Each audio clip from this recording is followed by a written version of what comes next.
Well, And it pop's seems like expensive. uh, every time I go, I gotta buy like the pins and stuff like that that cost a lot of money.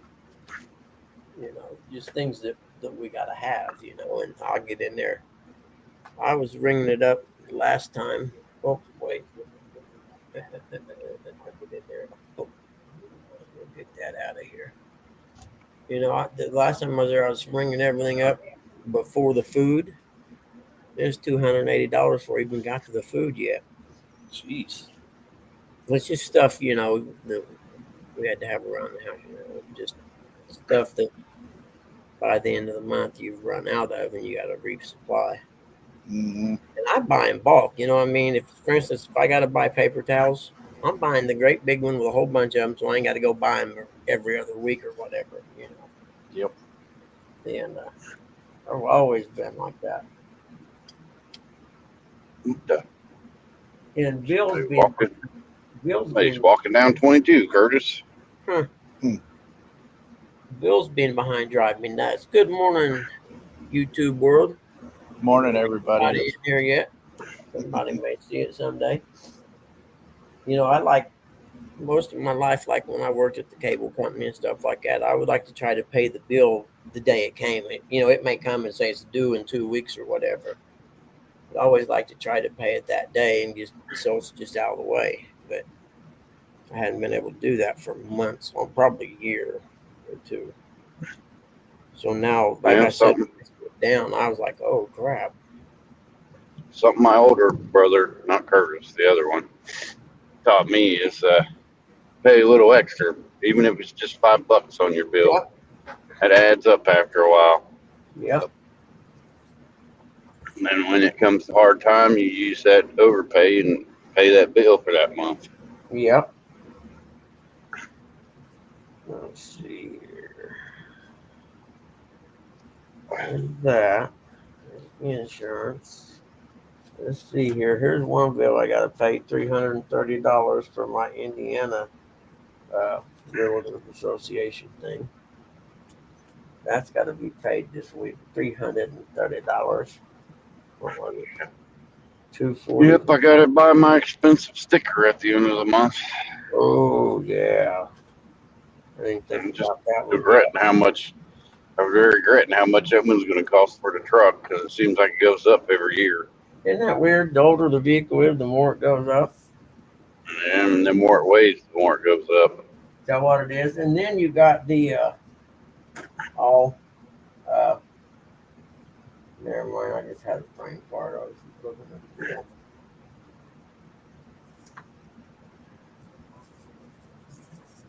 Oh, I know what I was gonna say. So you take that vehicle, say it's a 19, or let's say it's a 2005. Well, it's been paying taxes on that every year since '05. So technically, you never end up really owning your vehicle. You can own it. You don't. You just can't use it if you don't pay taxes on it every year. Yeah. Mm-hmm. Good morning, whoever happens to be in the chat, ghosting in there. I see you. What else we got to pay? Oh, there's a good one. Who's that with? That's some medical bills. The medical bills always go on the bottom of the pile. You know what I mean? As Mm-hmm. long as they're giving free medical stuff to people walking across the border, I'm not in a hurry to pay my medical bills. They're not mine, they're mom's, but still. I hear you. No. Hey, stealing you. Morning, Steel. Hey, good morning, still in you. How are you, buddy? Don't waste surgery, people. $3,150. Yeah, that's probably not going to happen. Department of Treasury, Internal Revenue Service. That one probably ain't going to get paid this month. I don't even know how much it is. Look.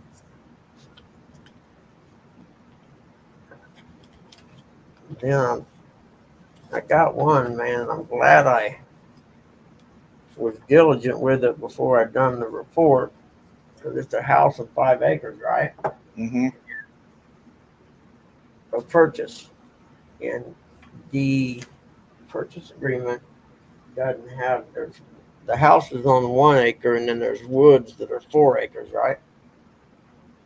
Well, the woods is a different parcel number and it's not on the purchase agreement. Huh. How the people that do the loan stuff hadn't caught that, I don't know, but I was pulling the map so I could, add the parcels to my report, and I looked and I was like, wait a minute, it's 2 separate parcels here. And then the question, then you got to ask yourself, that other 4 acres, is the highest and best use of it selling it off in 1 acre plots to build houses on? And if so, then it's worth a whole lot more. You buy that, you keep where you don't have no neighbors. Well, it's a weird. I might show a picture of it later. I don't think it's actually got any information on it, but it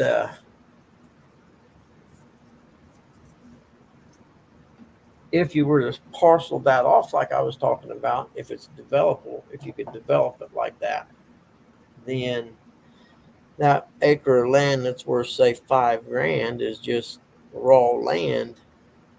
Well, if you could develop it in 1 acre plots, then all of a sudden those are probably worth about $20,000 each. Mm. See what I'm saying? Yeah. And it's zoned R1 residential. So technically, depending on, I know in my county here, if you sell a piece of property out in the county to build a house on, it's got to be 5 acres. And they've done that to keep people from building those little vinyl villages, Mm-hmm. But this here's in Blackford County, so I don't know what the law is there. I gotta look it up.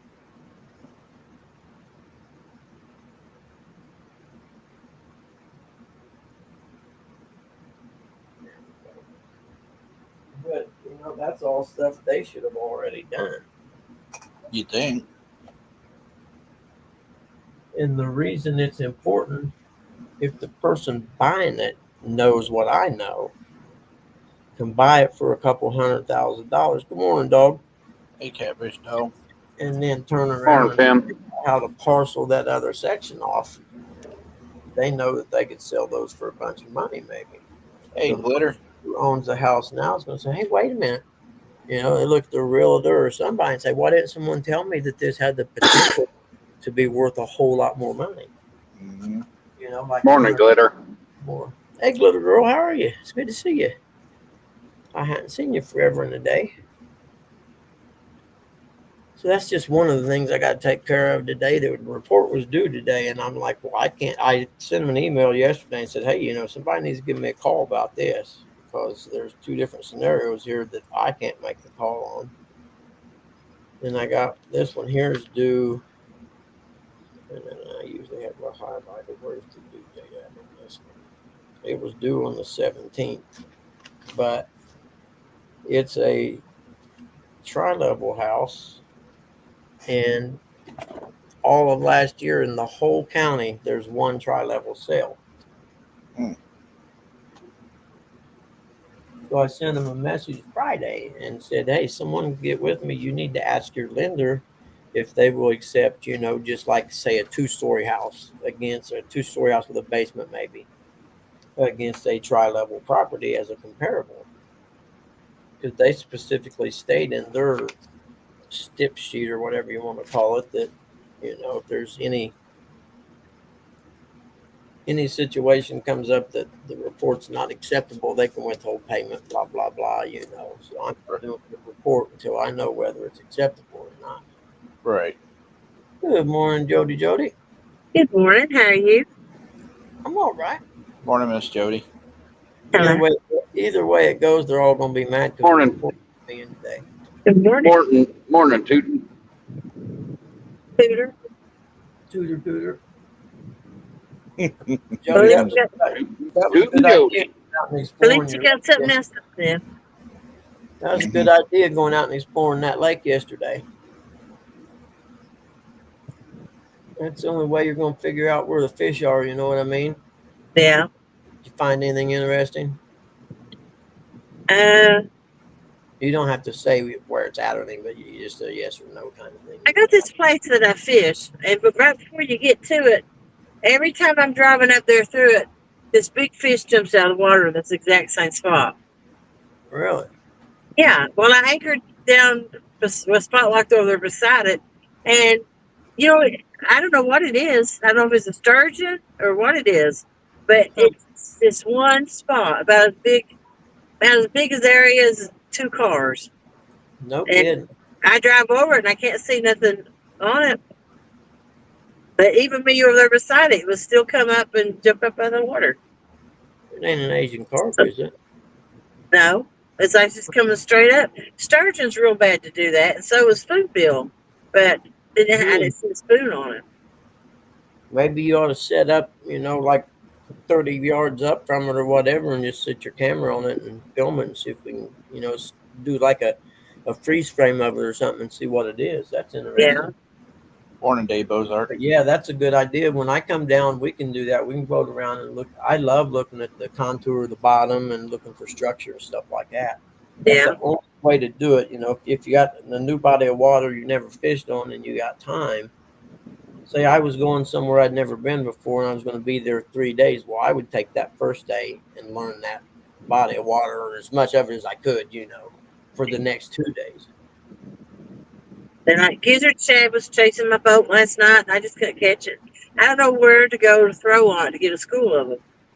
But as long as I'm motoring with lights up, they're swimming beside me, but they're just so fast, I can't know. I wonder if there's a way to attract them to make them swim around you. You know what I mean? The light. The light from the boat would do it. That'd be the ticket. Yeah. The big ones will follow a movement with the light. But Morning, like I said, it's too fast. Dave Bozar says, "Good morning, Catfish Dog." Hey, Curtis. Good morning, David Bozart. Thea, sorry, brother. I know I'm pronouncing that wrong, and I do apologize. That's just country, and we don't pronounce things very well where I come from. How are you today? It's good to see you in here. How are you having trouble catching them if you're seeing them and everything? Because when they're that fast, you ain't never seen them big gizzard shad swimming beside you. Oh, you're talking about the big ones. I thought you was talking about the little that swim. I'm talking about like the foot long ones or bigger, Oh. even bigger, the huge ones. I wonder if you could put like one of them little Foley spoons out there like you do at the dam and just kind of drag it along maybe while you're moving, and then maybe it'll swim up and hit it. You know what I mean? I don't know. I'm guessing here for sure. They don't hit stuff like that. Oh. My advice to you. What? I was going to say I my get advice. lucky and throw sometimes and catch them, but I'm Yeah. usually stand on the dock and throw and just get 2 or 3 at a time. So I Yeah. know they're there for me to get lucky and get a couple. My advice when you're on the pontoon boat and you're throwing, throw ahead of them. Hey, Uncle Luke, good morning. I don't throw at the back of the boat because I'm afraid I'll fall in. That's Yeah, right. that or it'll end up in your prop. No, you want to throw in the front of the boat. Yeah, definitely. And your motor off without the prop spinning. Did anybody see the story about the Coldplay concert, and they have the song evidently about the Kiss cam or whatever, and they caught the CEO of some big company with his human resource lady, and they all snuggled up together, holding. You know what I mean? They freaked out when they see the cam. I saw that guy in Jody. Well, he lost his job, or he had to resign anyway. Yeah, I saw that. It's all over. That's what you get for cheating on your wife, buddy. Don't do nothing in public you don't want to see. Yep. I always lived on the premise: don't do it if you'd be ashamed if your grandma seen it. Yeah, that's why I can't take Jody to a baseball game. I don't want to see anybody. You and Jody, they're smooching in the grandstands. You know how it is. Yep. Kiss camera will come right to us. People will talk.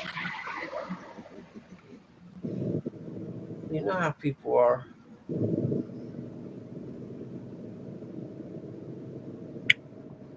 Trump tells Washington and Cleveland to go back to their old names. I like it. Washington Redskins back as it was meant to be, and the Cleveland Indians. You ever notice it's not actually the people whose name or whatever it is that are supposed to be offended? It's never them that are offended and complain. It's always some do-goody two-shoot organization. Like the Cleveland Indians, the Indians didn't complain about that. Nor did Washington. Yeah, exactly. I mean, hopefully we're on our way out of the political correctness thing that's been going on for the last decade or two. The snowflake age.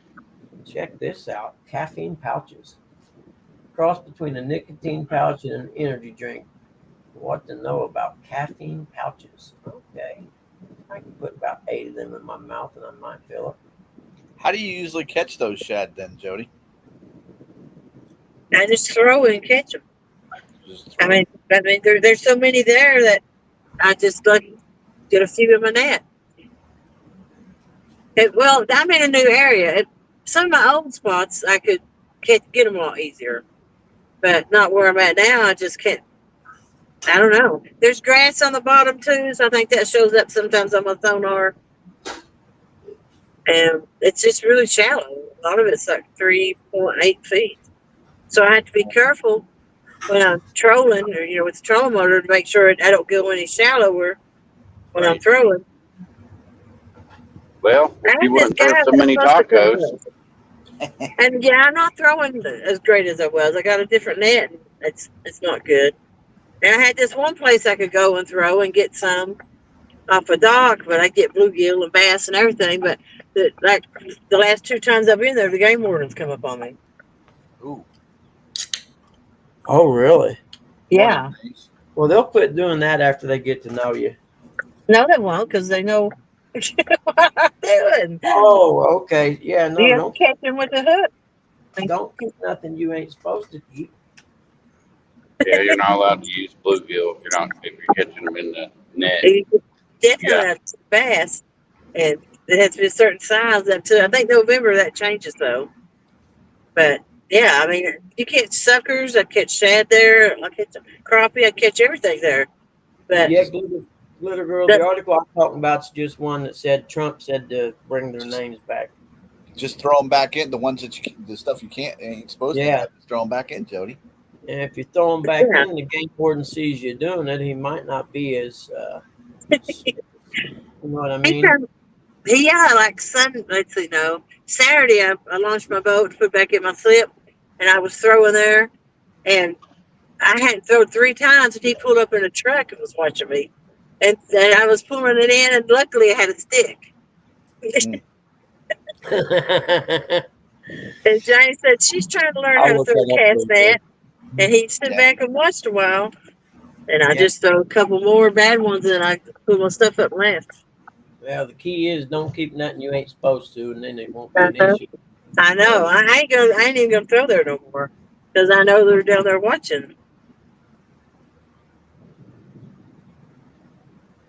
But it's just so quick and easy to get some bait within 10 minutes. And Well, then you're done. if there's bluegill there, you should be able to take an ultralight with a little drip worm on it and a bobber, cast it out there, and catch 5 or 6 bluegill in no time. You know what I mean? Mm-hmm. That's the other thing. If she has a bait pole there with her, she can always tell them that she caught it with the bait pole and then the cast net. As long as they didn't see her do it. That's right. Yeah, they're sitting back watching with binoculars. So. Yeah. Yeah. They're turning into stalkers. But I'm at work. I gotta go clock in before I'm late. Okay, All right. Jody. It's Later. good to see you. All right, Jody, have a good day. You too. Bye. We'll get Uncle Lou's opinion on that. We'll have an answer right later today. Well, when she was saying something about it, he said no. So evidently he's got the answer for us. No cast netting? Nope does something about trying to catch those fish with the cast net when we were talking about it. As long as they don't see you, I don't see a problem. Then if you have a bait pole with you. Yeah. The key is as long as they don't see you. And that's as big as that lake is, it's got to be easy enough to find a cove or something where there's no roads or no houses. You know what I mean? There's Right. no way they could be there unless they're in a boat. Because she's just throwing off that dock, and Yeah. it's easy access for them. They could easily find her. Oh yeah, they could set 300 yards away with a good set of binoculars and catch you. But I know. Go Yeah. ahead. No, I was just saying because she's saying that it's easy to catch bait there. Well, that's the reason why they're sitting there waiting to see if they Yeah. can catch someone too. Well, it could be the fact that where she lives out there, with that pier and stuff, maybe they're just not used to seeing people throwing cast nets right there. Maybe. Because I would say it's not a fisherman type place right there where her boat is. Right. It didn't look like it. That one's due on the 28th. Thank Looky God. there. There's the greatest fart sniffer in the whole wide world, Mr. Brian B. Hey, Brian B, you zipper sniffer, you. How are you, buddy? Good to see you. Morning, man. Uncle B.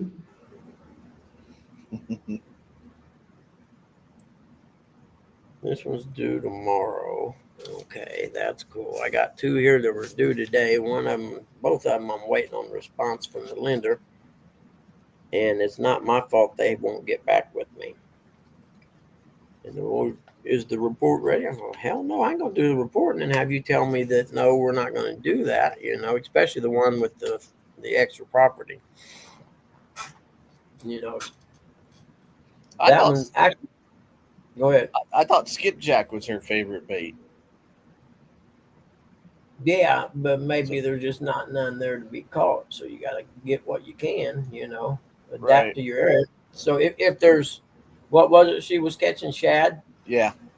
Gives her. Well, if there's shad there, that's what the blues Fishery. and the flatheads are being eaten. You know what I mean? So you fish, you throw you fish with what's in that area. Yeah, because I'm sure if we go down there to that gathering, I'm sure we're going to have to do something like that too. Yeah.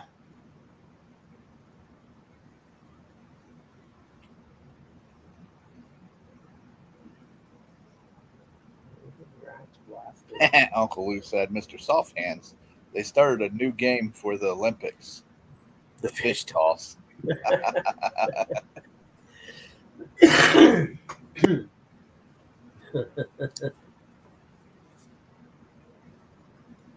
I saw a couple fish being tossed this weekend. Did you? Oh yeah. Oh yeah, the one guy apologized, said he was new to it and he didn't know the nuance. Yeah. Yeah, I've seen that one. That's what they all say. Yeah. When they get caught. Oh, I Well- caught the fish. I could do what I want with it. That's fine and dandy.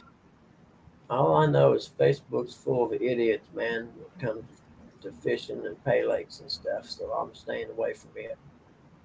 Yeah, they're pay laker ones. Oh yeah, they're them and commercial fishermen. Commercial fisherman was arguing with Mikey Greenwell, and I got in and helped him with the argument because the idiots, man. And it took the heat off him and put it on me because I'm not the one down there fishing. Yeah. You know what I mean? That way they can be mad at me and not him. Pontoon Jody said, I have gotten a couple people on my boat for tossing fish. Have you really?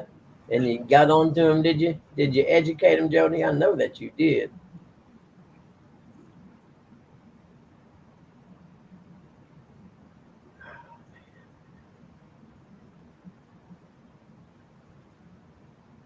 Uncle Lou said, if too damn lazy to show them a little respect and not toss them around, many need to take up something different.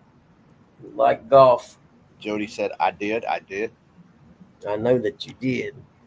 Well, and until someone tells them how, they don't have no way of really knowing, you know what I mean? When you're a kid, you see your dad throw the fish and stuff like that. You know how it was back in the day.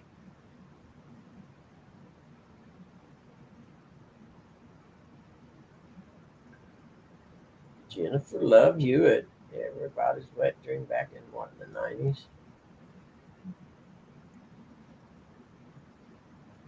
Like I said, every now and then everybody needs to, especially on those tournament things,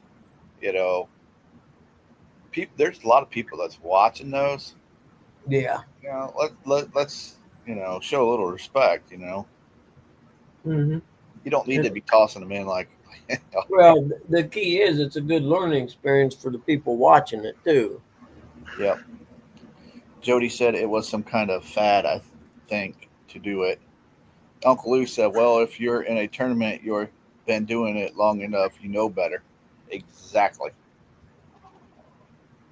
And I'm glad that person, the channel it was on, that person called them out and told them, hey, one mulligan, that's all you get. Now you ruined it for everybody because no one else has got a mulligan. And especially if it's a big one, man. You can't throw a big fish in like that. You got to put them back in the water and let them get, oriented again and make sure they're okay before you let them go. Yeah, Brian, I wasn't going to call out any names or anything, buddy. He said, yeah, that's why I said something. Oh, all right.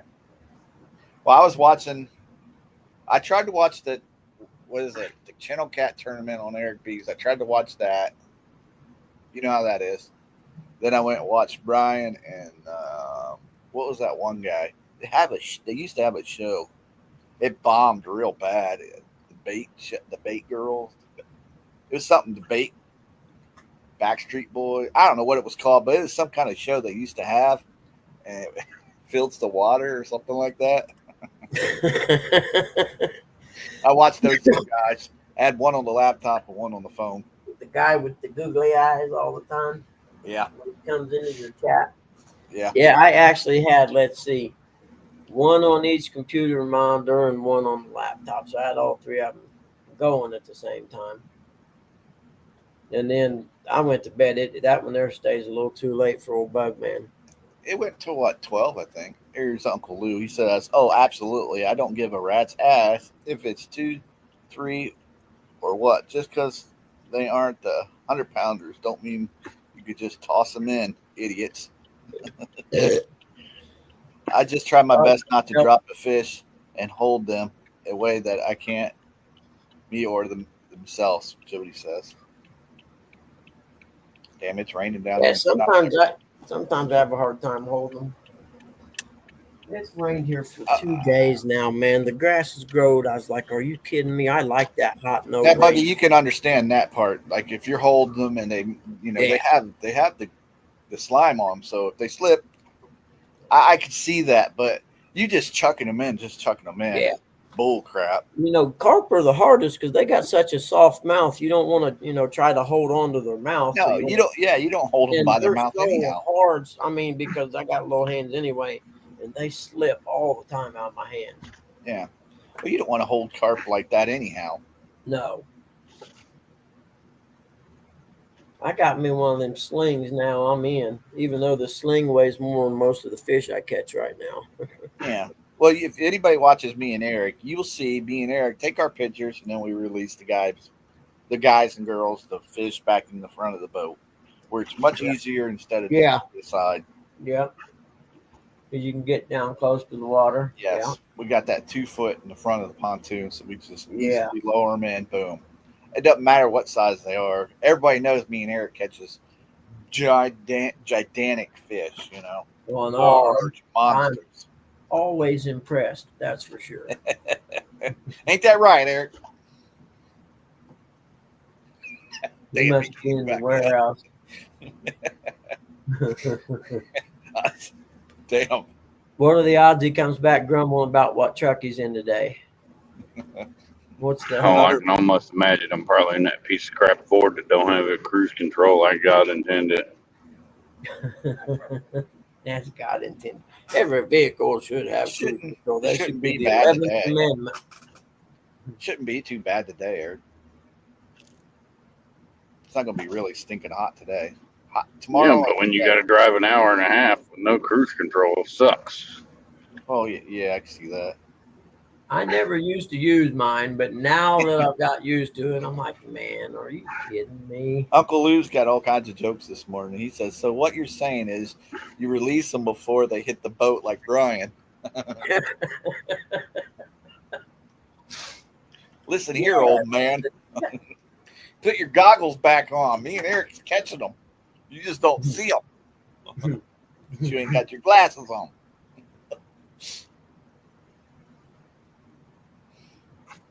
Yeah, man. For the most part, me and Eric catch teeners. Yeah, and those are for people like me and you. Those are fine. Those, for me, a teener is a good sized fish in my area. That's right. That's because me, you, and Eric, we don't have a problem with our bluegill. Exactly. Yeah. I got bluegills. We are happy to catch that fish. And I will do a happy dance. Watch me. That's right. We'll slap hands. We'll dump up and down and spin around and say, "Look what I got! Look what I got!" I'm just happy I catch them. That was the bad part about the first big catfish I caught when I started, coming around and learning about it. Was a 10.8 channel cat in my area. That's big, and I was by myself at 2:00 in the morning. Yeah. Jody says, "Uncle." Go ahead. I didn't really know how to film. You know what I mean? The video. There's a little video of it, but you can tell this guy doesn't have a clue. Yeah. Jody says, "Uncle Lou, I'm going to ask them, even though I'm not like your answer, but I know you will answer it without sugarcoating it. What's your opinion on getting your photo with the fish on your shoulder?"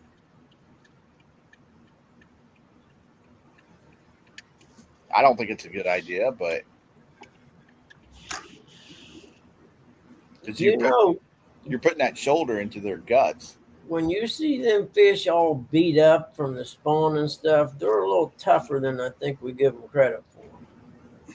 Right, but even though they went through all that, Buggy, you're not going to just chuck them in the water. Oh no, I don't mean by throwing them in the water. I mean the way you pick them up and stuff. But Then again, when you get all horned up like that, they don't feel it anyway. They got one thing on their mind then. Jody says it doesn't hurt the fish because I do get some comments. Uncle Lou, so you catch those new style fish like that, Bug, to nose them. I don't know what kind them is.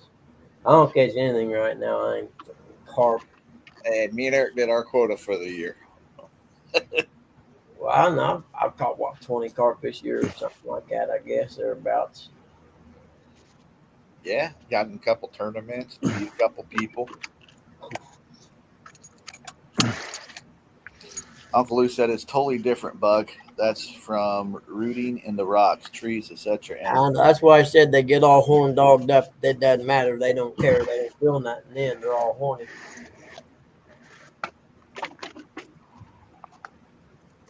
Yeah, that last one Eric caught that morning, his head was all banged up. Yeah.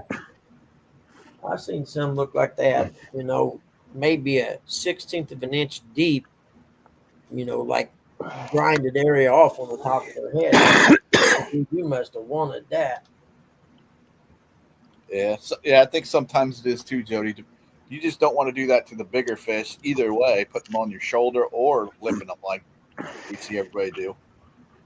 Jody says, I think it's supporting the fish and better than holding it by the lip. Yeah, because you'll dislodge his jaw too, and then he's going to have trouble eating. Yeah, I never thought about that, but them big ones are, that's why I'm glad I got that sling, because when I do catch a big one like that, I ain't got no way of holding them up anyway. I got the little gripper things, but you can't do it that way. I'll be honest, I never caught a real big fish, so I don't. Me neither. But when I do, yeah, I'm ready. I hold them in my arm and hold them like this, and then hold with the grippers. Cradle them like a baby. Yep. Yeah, but I don't. I don't have to worry about that. I bet it's going to take me 3 months to get that little kitten and the little guy where they can be around each other without the kitten freaking out.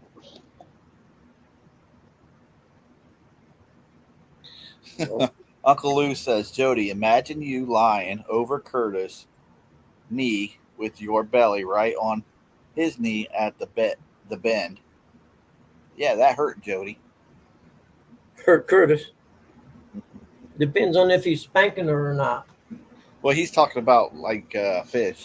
I know what he's talking about.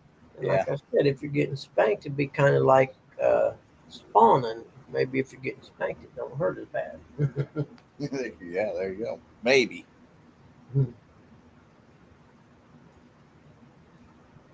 Man, I got to get a vacation here pretty soon. Yeah, right now it's only 67 degrees. Yeah, it's yeah, it's about that here. It looks like, yeah. Only supposed to get to 81 today. Uncle Lou's finally sending us some good weather. There's old Rustic outdoors. She said, Lou, don't get Jody all so excited like humid. that. Morning, Rusty. It was so humid yesterday, man. Oh, yeah. Glitter.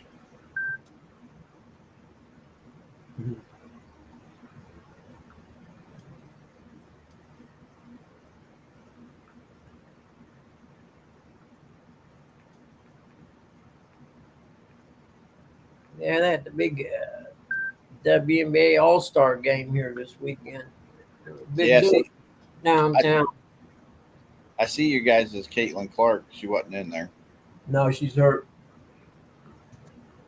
And Did you see their practice jerseys? yeah, Pay you with what you owe me. Pay us what you owe us. And she needs to just stay out and let that heal all the way up. You can't come back and keep getting and re-injuring it. It'll never heal. Was the ladies going to go on strike or something? And it's got her in a major slump.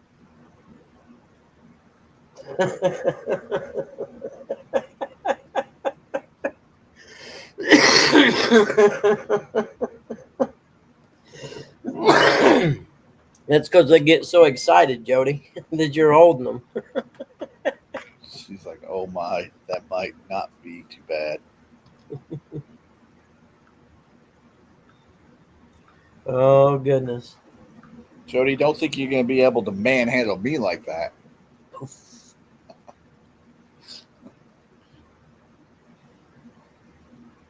Come on, man. Just show me the weather. Show me the way to go. Boom, boom, boom, boom. You know that movie's over 50 years old now?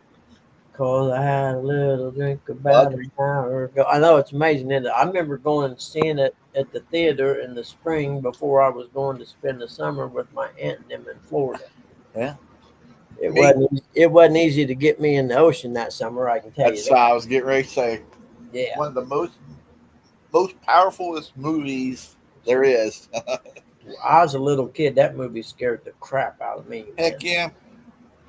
That the first one, remember, they don't really show the shark that much.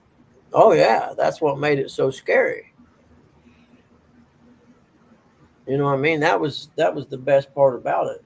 Yep. You just heard Until later near the end of the movie they started showing it a lot, but before that, no. it was more dum dum dum dum. Yeah. And you ever notice when they're singing the song, the "Show Me the Way to Go Home" thing, that there's a shooting star in the background? Yep. I'm sure it wasn't planned. It just happened to happen, and they left it in. But yeah, that's pretty cool. Do you remember the name of the boat? The Orca or something like that. Yep. USS Orca or something like that. No, it was the Orca. The Orca, yeah. Like I said, I even learned something in the movie. They tell you about the bomb. Yeah, the USS Indianapolis, wasn't it? Yep. Yeah. I said it's even information in that movie. But They don't even make good movies anymore, it seems. no, I don't want to ruin it for everybody, but don't go watch that new Jurassic Park. I only seen the first one, and it was the year it came out, I think. I like that one. My kids were, the kids are into it. They've seen all of them. Whether or not he's not a kid anymore, he's an adult. But as he was growing up, they were coming out. There's TV shows that I like. I like was it Game of Thrones? I like that stuff. Yeah, and those aren't made by regular networks. Those were made by whoever, independent or whatever, HBO. Yep. And actually companies like, Amazon and things like that are making original series and shows that are better than anything the network's got going on.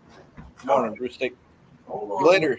Glitter said, "Do you hear that the new Superman movie, which I didn't like, Metropolis filmed in Cleveland? I didn't know that. I didn't know they filmed that in Cleveland. What was it? The new Superman movie. Oh yeah, I don't know nothing about it. Jody says, actually, the catfish belly is on my chest, so I don't think that We all ain't got bosoms like that though. I use my bosom to help hold the fish. I use my boobs to help hold the fish. Now, if you're putting that shoulder into his stomach, you're pushing on his guts. Think about you being up on somebody's shoulder, and that's all I'm saying about that. But, hey, you caught big fish. I haven't, so. And you see why he craps all over your back and everything, too.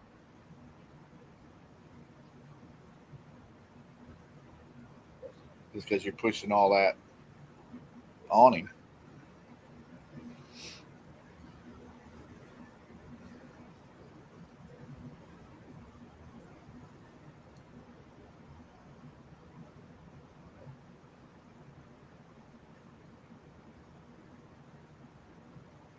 Rustic said, or the chance to get finned in the face. Yeah, that's true, because all he's got to do is make a little twitch, and boom, that could go right to your face.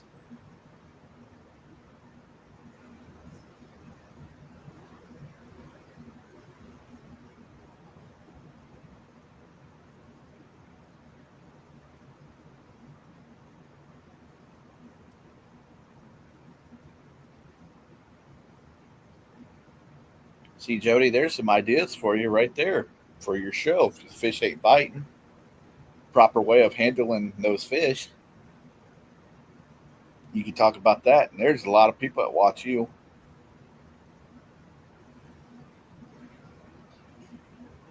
Of course, you started having people come up reading your chat. That's the reason I quit watching.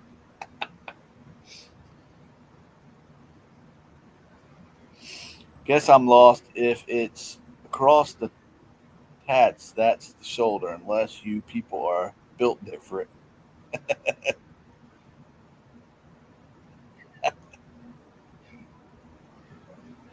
Guess I'm lost. If it's across the tatas, that's not shoulders, unless you people are built different. No, I'm saying the shoulders. If you're laying it up on your tatas, then yeah. But you can get that that dorsal fin right in your chest, though. You don't want that.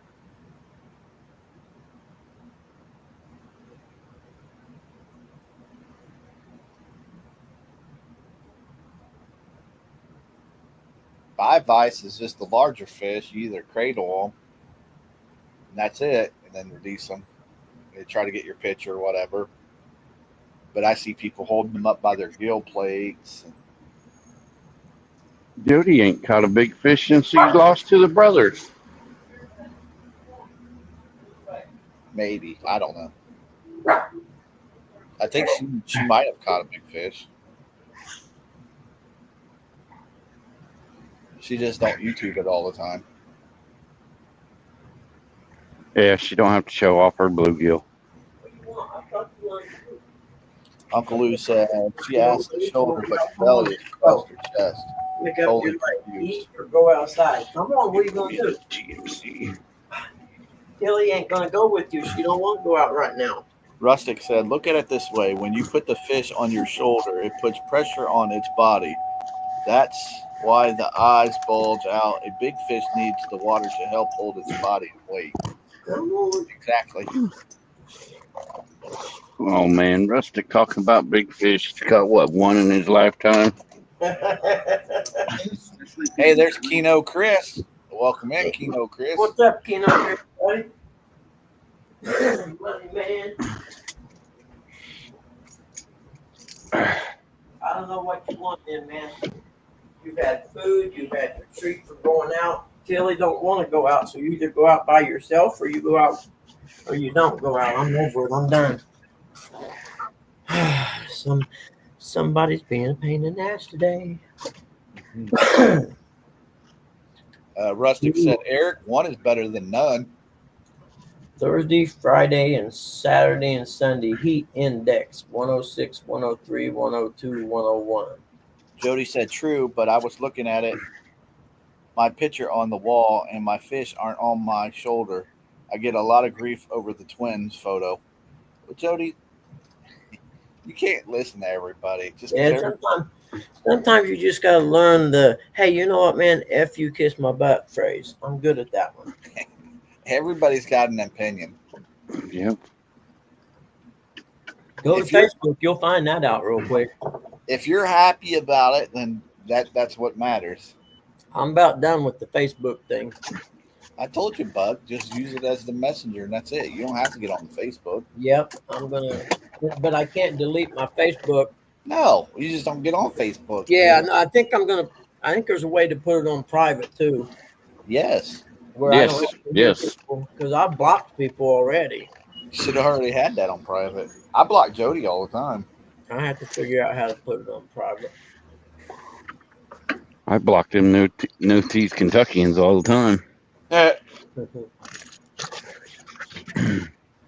Speaking of them, I talked to J Dog Friday, I think it was. Never heard of her. She's this lady who used to come in here and go fishing and stuff. Yeah. This one that uses a lot of tissues because I cry a lot. She called me on the phone. Like you said, I just called you because I know you don't like to talk on telephone. I'm driving, so I wanted to talk. That's all right. That's cool.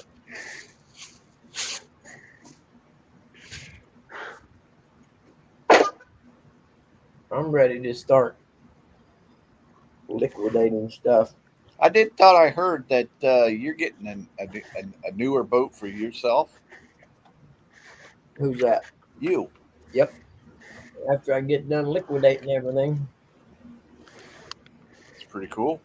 Yeah, I got to get something. I want to go fishing. Man. I don't trust the little boat. Yeah. Not after I watched a video. Guy had one and he actually sunk it because the foam was, so waterlogged. And I'm like, that's all I need. I ain't getting out there anymore. Yeah, no way. For one, all the crap I would lose, Yeah. Denise said, I'm back. Got my coffee going. Good morning, Denise.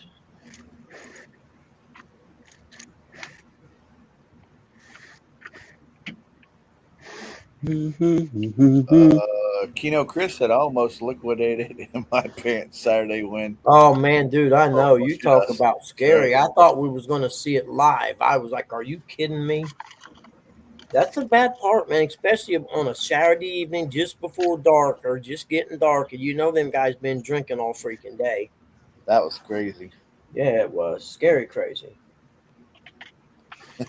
Jody said, Curtis, you liar. You send me kissy faces all the time, you Sandy lover. I love women in general. I love them all. I'm an equal woman employer, baby. You don't sit here and blow sunshine up anybody's butt. I ain't going to discriminate. I like y'all. All of you. Could watch Sports Center too. Oh.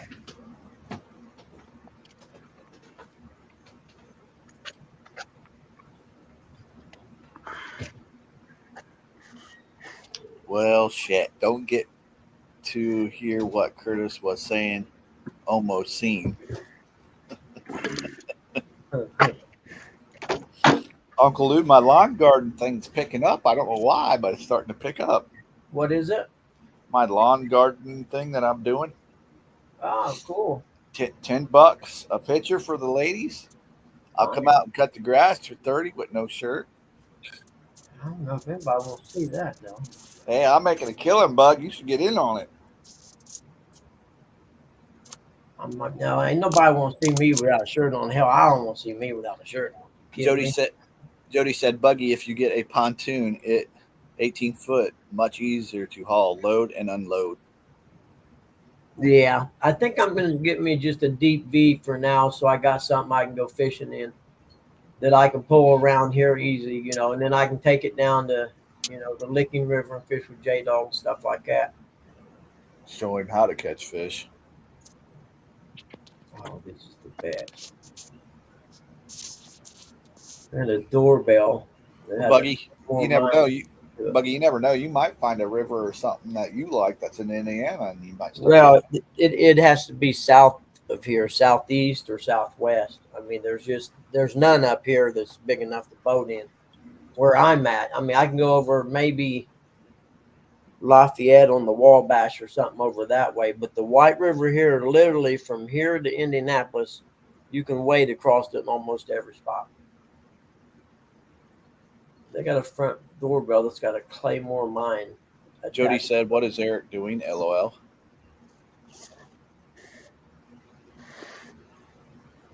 Load on my crap and rental. Denise said, "Thinking about jambalaya for dinner tonight." Jambalaya. Jody said, 40 if he wears a shirt. 40 if you wear this shirt. I'll pay you more if you just leave it Chris said, Bugman loses a finger on a lawnmower. What's going to happen if he gets a boat? on. Yeah, no doubt. I could lose a limb. Hey, that's not funny. Yeah, now, I spent all my teenage years working at the marina at Salamone Reservoir, so I'm okay with boats that way. It's not real good with lawnmowers, it appears. You think? Yeah, I'm pretty sure. That was last year. This is a whole new year. Buggy's That's right. experience I'm now. a new man. That's right. You hadn't lost any kind of appendage or anything this year. No, I haven't even got injured this year. I know. Quite Yeah. spectacular, ain't it? Exactly. I haven't raced my dirt bike or anything to get injured, though, so I shouldn't say that. Well, you just jinxed yourself. Yeah, sure did. Rustic says, depends, Chris, if he has to crawl in and out of it. I said something about a deep V, and that's what J Dog said. Say, well, what are them for? You can't get in it. I said the boat ramps I go to all got docks on them. Glitter says, how did you lose a finger on the lawnmower? I smashed it off accidentally against a power or meter box on a pole. I got the handle on the up and down part for the deck handle got stuck on the meter box because I got too close, and I reached down to pull it up while I was trying to get it in reverse, and I was going to back away from it, and my foot slipped off the brake pedal, and it went forward, and the little tab that you put the lock through on the meter box smashed my finger off against the handle of the lawnmower. Yes, it hurt. Pontu Jody said, we need a pull. What happens if Buggy gets a boat? Nothing. Y'all don't understand. I've been around boats. We had a cabin cruiser on the Ohio River when I was little. Then Mom and Dad had a cabin cruiser up on the Salamone for years. But some of them years was my teenage years, and I liked the fact that they went up to the Salamone every weekend, which left me with the house to myself. Buggy, that's another reason why you need a little bit bigger boat. That way you can come pick up Glitter. Yeah, see, it all works out. I was thinking ahead like that too. She lives here in Ohio. Yeah. It's a win-win, man. You always got to look for the win-win. Glitter said, keep your arms and legs in at all times. That's right.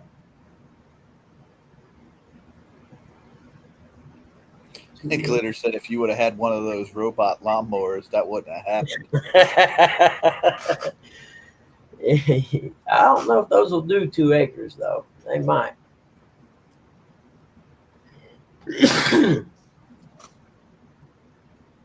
I found a webpage I don't need to be on called Cool Gadgets.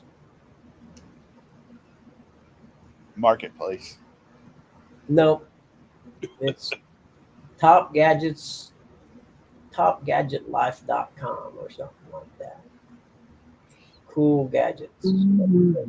Free shipping on orders over $79. Robot lawnmower. That's really a good idea. Or if I just paid someone to mow the grass while I was out doing appraisals, it'd make more sense.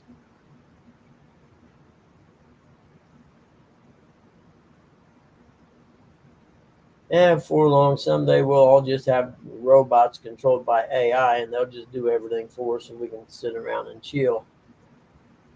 I don't know. I watched that one movie, and I'm not thinking that's going to go over too well. Oh yeah.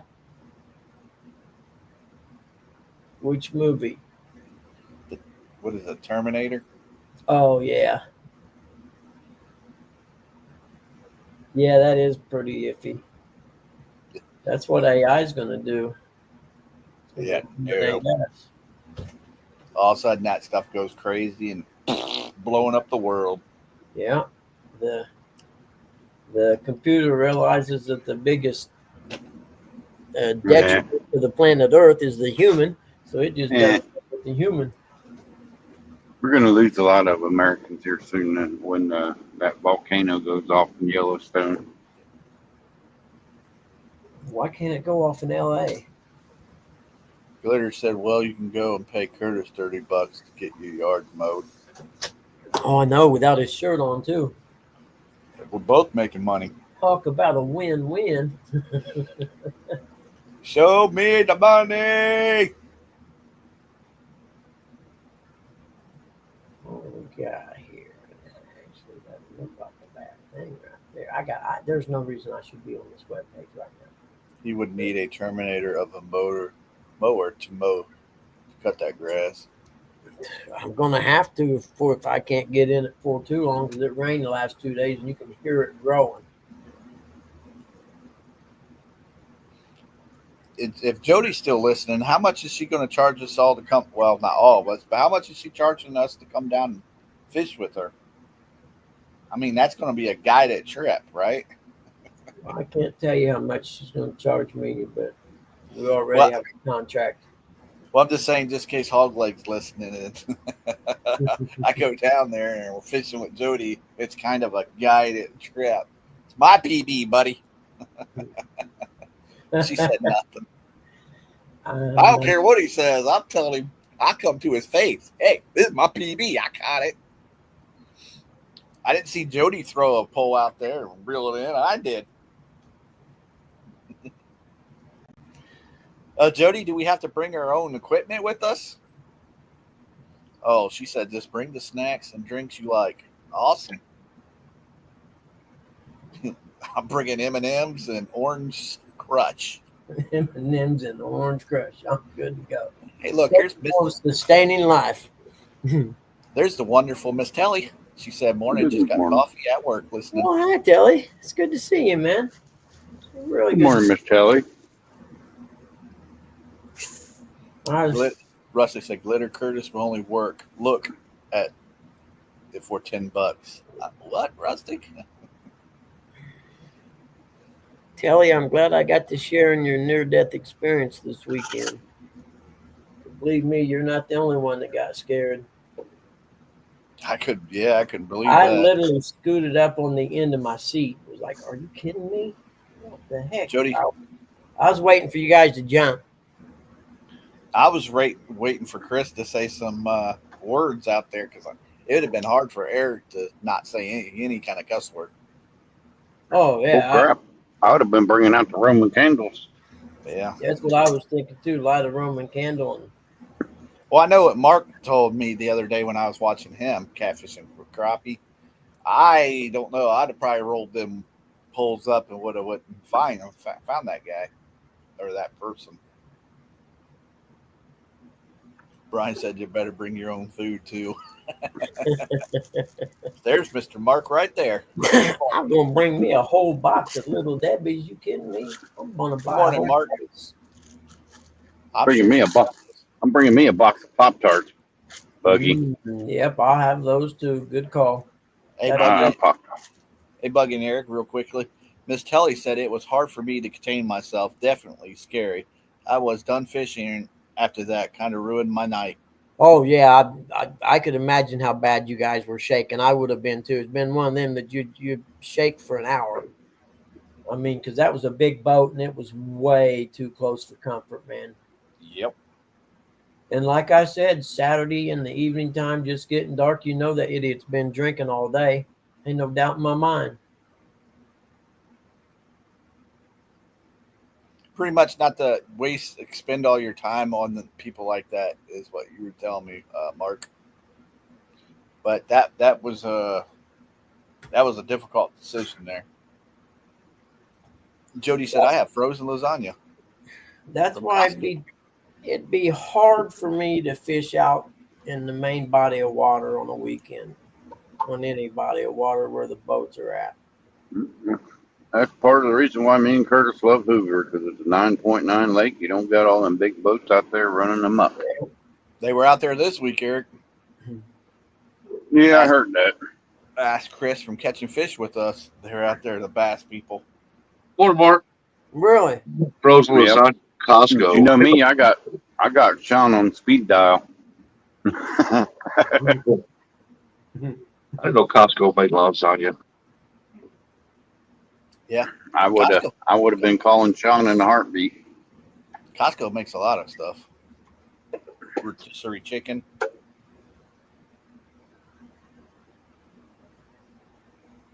We went to Sam's Club the other day, and I bought a big old bag of oranges. Oh, Brando. Got them home 2 days later, every one of them was green. Dang. Molded. I said, I'm I going catfish thing. That's one of them. Hey, Brandon, Catfish and Dreams.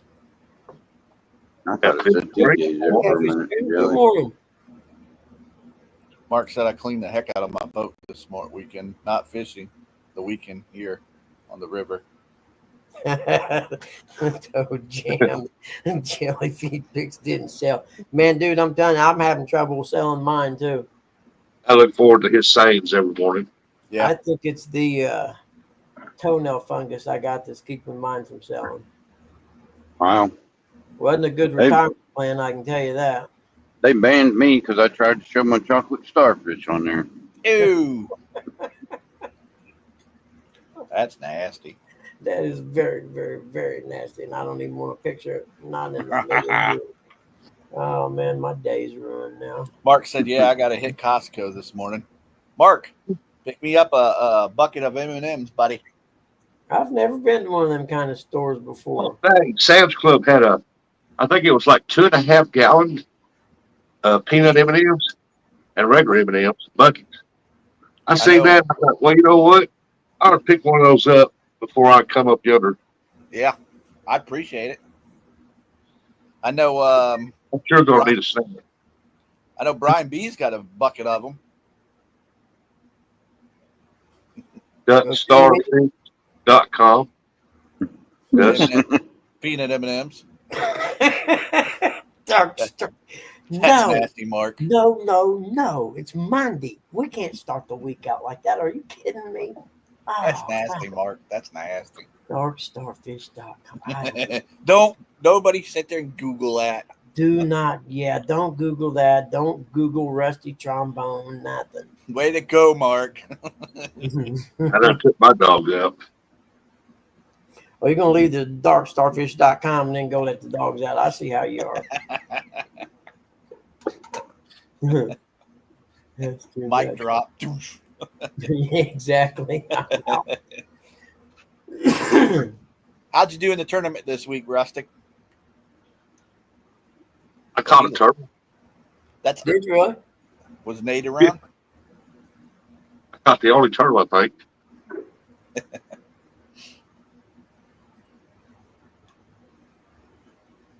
Jody said, "I'm going to Google it."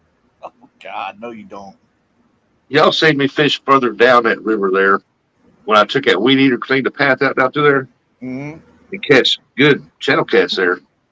And I couldn't get down there because it's all grown back up, so I had to fish my carp pole. And I got plagued with turtles. Really? Yeah, there's not a real good spot for channel cats. Oh, I thought you was talking about the carp spot. Yeah, the It carp is. spot's good for carp, and you catch a flathead there every now and then, a big one. Really? Yeah, but channel cat, you just don't hard to catch channel cat there. Man, I know that's a good carp hole, man. I would not share that location with nobody. Everybody around the county knows that's it.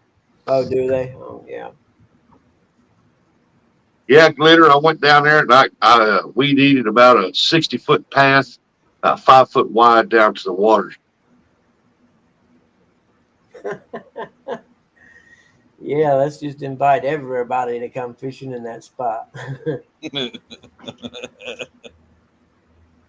Yeah, but I left the grass grow up real tall on the back side of it so they couldn't see the path. Okay. Yeah, good call. Sounds like work. Mhm. Could just leave some of your old dirty diapers down there, Rustic. Oh, Put that one right next to darkstarwhatever.com. This turned into a classic show today, man. We're going to have to make a folder that has just classics in it. Because some of the shows, 90% of them are pretty much forgettable. I've never known anybody to carry a lead in their boat.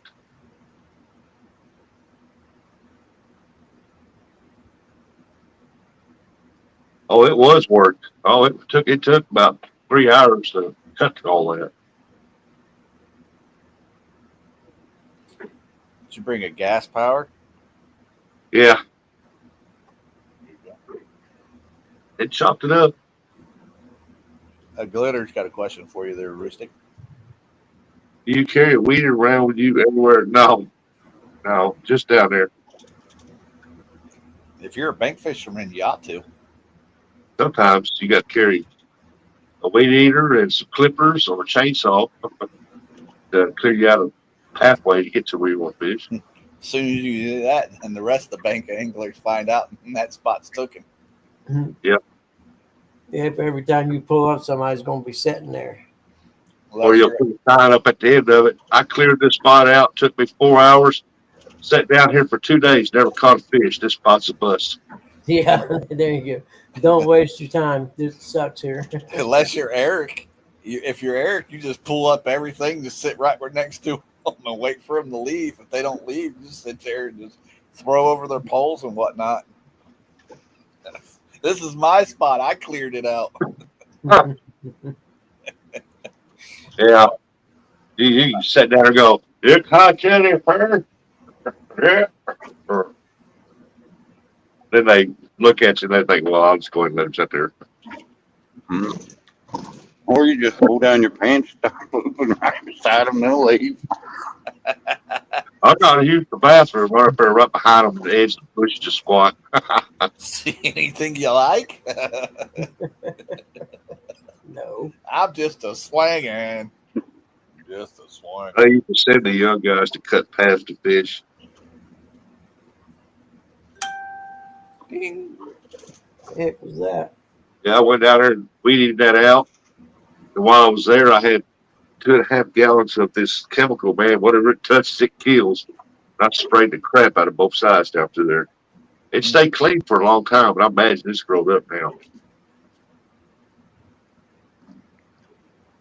Eric, you just lit the bank on fire.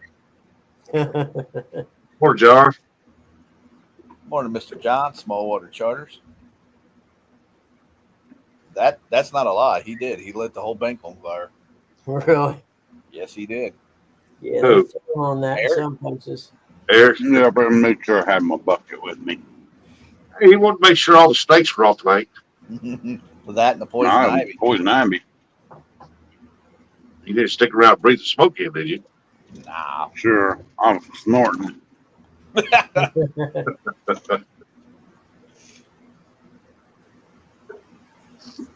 I made a good spot.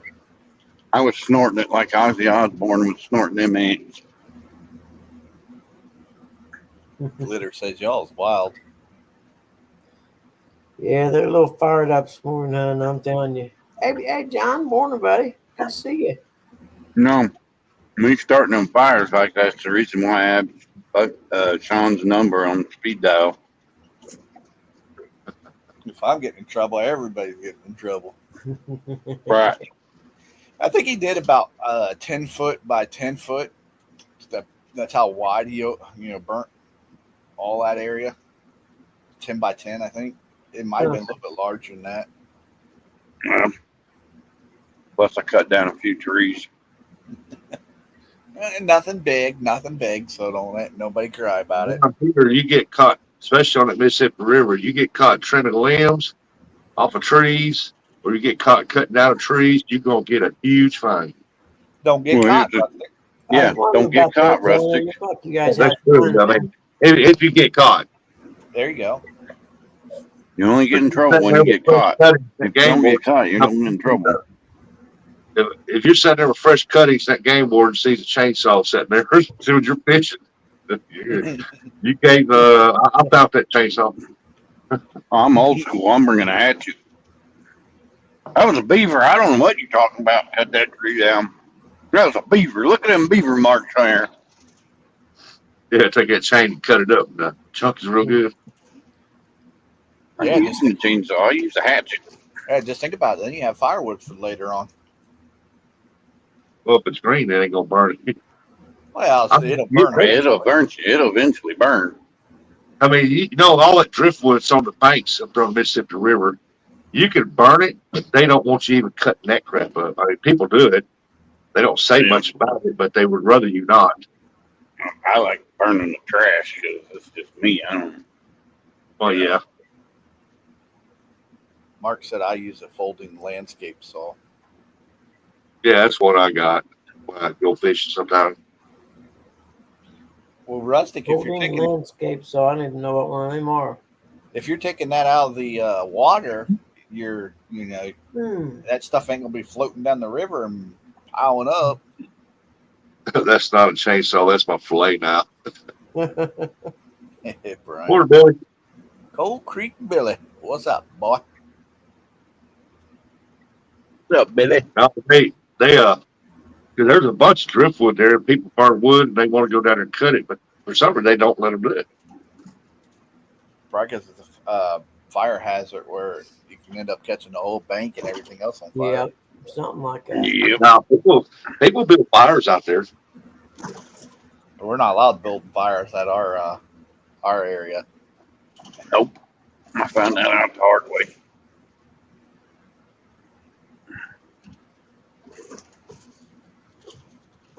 I mean, I know people take chainsaws down there and they'll cut up a bunch of wood if they're going to night fish, that dry driftwood and stuff, and then they'll sit there and build a fire and night fish and stuff. Yeah. They don't say too much to them about that, but you cut down a live tree when they know it, oh shoot, you can say goodbye to your fishing. Yeah, well, for the most part, there's really no need to cut down a live tree. Not with all that driftwood lying around. Yeah. Well, now I can understand why you're cutting down like saplings and stuff like that. Stuff like 2 to 3 inches thick. I can see you cutting something like that down. Or the limbs that are hanging over so you can't cast the rod out. I can understand that too. Yeah, I can understand it too, but you better not get caught doing it. Well, if I do, my name is Rustic, and I have a. My name is David Rogers. I live in I don't know about Missouri. I can't remember the address right off the top of my head. that. 432138. I live in Baldwin, Missouri. Just come up with any number name, Eric. Just throwing numbers out. Yeah. Or you say, my name is Danny Stone. No, Eric. Why not? You're really trying to stir turds. Don't be stirring that up with Dennis Stone. He my Or friend. you say, my name is Brian Brumal. I can't pronounce his last name.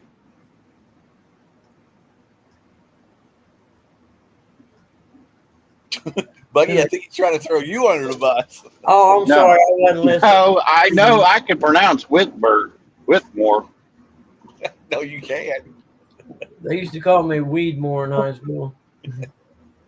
Hey, read more. It's all right. I'm the famous reindeer, so.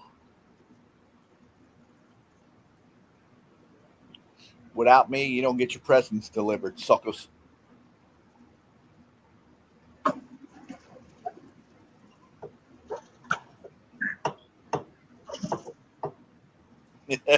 Brandon. Buggy, you see what Brandon said? Catfish and dreams. My name's Eric. Yes, this is my special yellow window jacket or window liquor helmet. Eric. My name's Eric. This is my special money. Uncle Lou said they know it wouldn't be him. No drag marks on the chainsaw. Just say you're a sober citizen and do what the hell you want to do. That's about right. Yeah, I like pay taxes. That's right. I'll cut down any damn tree I want. Do you see what Catfish and Dreams put in there? Yeah, that's why I had Buggy read it. I like that.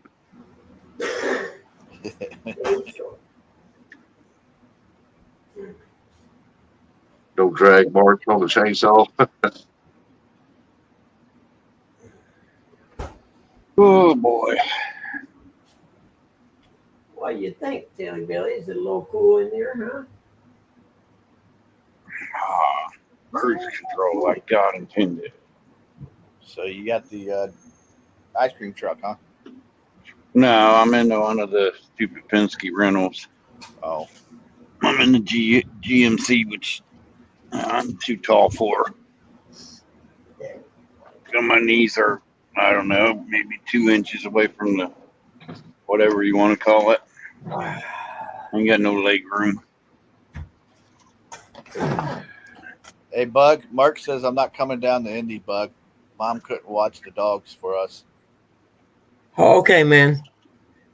But yeah, dude, I'm so swamped right now. I wouldn't be able to get away anyhow. I'm not complaining. When are you coming to Cincinnati? We're outside of Cincinnati there, Mark. Or are you not doing that either? That's what he's pretty much saying, Eric. No, he's going to Indianapolis. His wife has something for work there, I think. I can't remember the exact details, but it was something along that line. And he was possibly going to go with her and we was going to hook up. Ooh, I'd probably use a different word. Well, Eric over there driving that truck like he's too big for that truck. What the hell are you driving, a Sonoma? No, it's a GMC box truck. Mark said Ohio next May. why ain't you? Oh, you can't have your camera. Are you in your truck again or no? Nah, my truck's still in the shop. They're trying to drain the gas out of a diesel. Who Because pumped you know gas? when I went on vacation, some dumbass, excuse my language, put gas in my diesel work truck. Oh, you got to be kidding me. No, I'm not kidding you. That's why I've been having to stop for driving other vehicles. Just tell them they might as well shoot some vegetable down in there and not turn it back. Yeah, I did. I told them they got enough money. They can't give us raises. Why don't you just buy me a new work truck? Yeah, at least they can write that off from the taxes. Yep. I want one of them flat nose Chevys like Buco got with the lift gate. It's the only truck with the lift gate. I'm like, that's nice. That'll come real handy come springtime when you got all these guys ordering all these farm tires Yeah, that and would the be big cool. huge tractor tires. Oh yeah, be able to put it on the lift gate and lower it down. Oh yeah. Hey, Buggy. Yeah. You see what Mark says? What's that? Hold on. Morning, FFA. Hey, Scotty. His wife got a hybrid Highlander right down there for work. That's Yeah, driving a car that don't shift gear. So by hybrid, you mean it doesn't have a gas engine? It's just electric? Because see, my Escape I had was a hybrid and it had a gas and electric. What a hybrid is. See, when we bought that Chevy Trax out here, we was looking at the 2024 Chevy Trailblazer. I think that's what it was. And it had a belt-driven, like a forklift motor transmission in it. It didn't have gears. It just belt-driven, just push the Probably, gas. it was probably an Equinox. Huh. Yeah, that's probably what it was. Equinox. I don't know. It was one of those. I Nice, don't John. know if I like any of them options. And I got to look at the reviews, and a lot of people were saying already that the belts don't last long and constantly had to be worked on. And hell, I ain't buying that. That's how they get you. You know, these new cars are all made out of plastic and whatnot. Don't Yeah. last long. You know, the older ones are made out of steel and Mark- metal. Mark says gets 40 miles per gallon plus crazy CVT CVT transmission. I saw that, Mark or John. Yeah, I'm gonna have to look that up, Mark. That looks cool. I know my little Ford. It took me forever to get used to the fact that it shut itself off when you pulled up to the stoplight. Now, Yeah. if you had the defroster on, for some reason, it wouldn't shut itself off if the defroster was on. I don't know. Maybe it, thinks that it was you wanted it to warm up or something to defrost windows. It's But probably because it was using so much power. Had to stay Track running. out there does that. You have to push that button to keep it from doing it. mine, Yeah, the only Piece way of crap the Ford I little was Ford driving wouldn't do last it. week had that crap on. Yeah.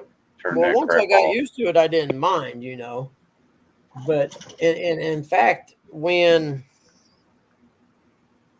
it started messing up that time and it would die when you got above 55 or whatever, the electric motor part That's saved how I me do it. because when it died, I was on the highway. Well, it would let me drive, I don't know, 2 miles or so on that electric motor to get off the road somewhere. That's funny, Glitter. Oh, believe me, Glitter, when it first happened, I freaked out because growing up poor, we drove junk all the time. And if it died at the stoplight, you was worried that something was wrong. Oh my God, it died. I Yeah. just bought this thing. You can sure hear my old truck running.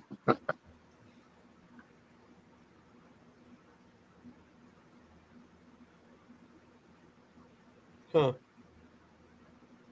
There you go. Rustic, read what Jody said. I was at the boat ramp Friday, and this pontoon docked, and some drunk guy went and got his truck, and he was watching me and James.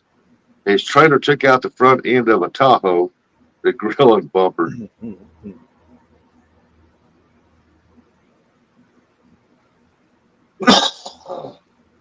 His name was Mike Mid-South. Excuse me. Mine is if you pull up to a stoplight or stop, especially a stoplight, push the brake. If it sits there over a few seconds, the motor shuts off. You let off the brake, it starts back up. It came off in one big piece.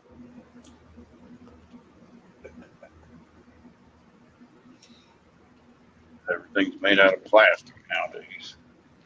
I mean, it don't die completely. I think it goes down to one cylinder once there. Oh, wow.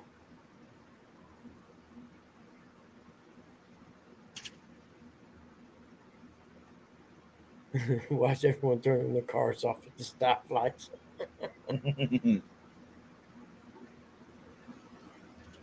Supposed to save on gas. I don't know. Slow down, slow your roll. It's going too I don't fast. like it. Going to wear out starters, I would think, John says. No, it doesn't use the starter when it starts back up. It's weird. You just have to drive it and see how it works. Yeah, I think it just goes down to one cylinder, and then when you let off the brake, it puts gas in the other cylinder. By the letting out, there's a 3-cylinder. No, And, mine would kick back on after you got to 10 mile an hour. I was just kidding, Scotty. I was just kidding.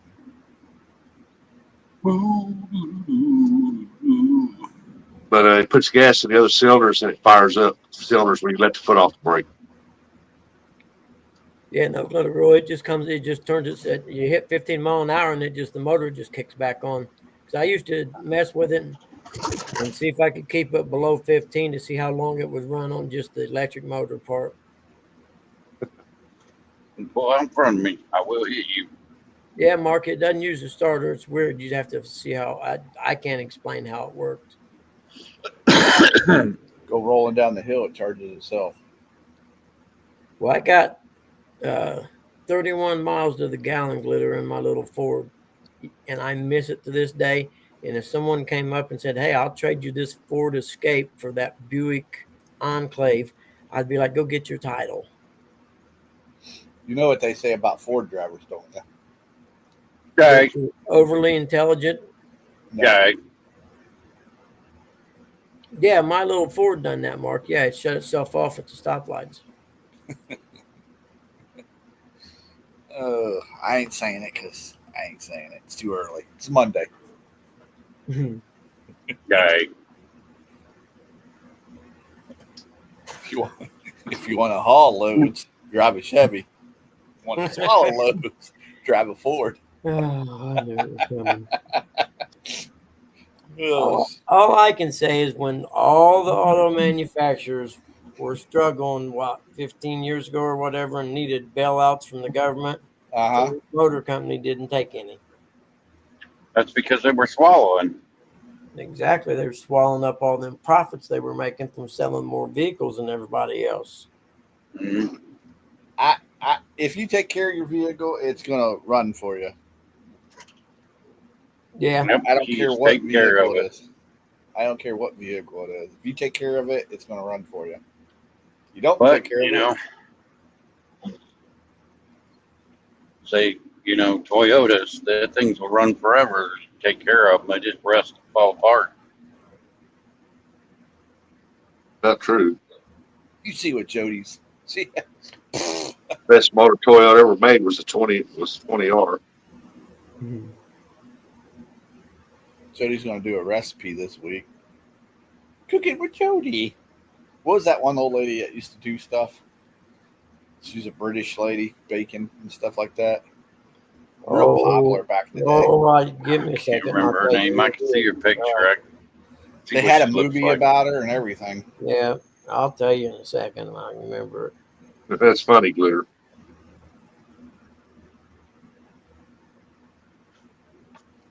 No trespassing. Violators will be prosecuted.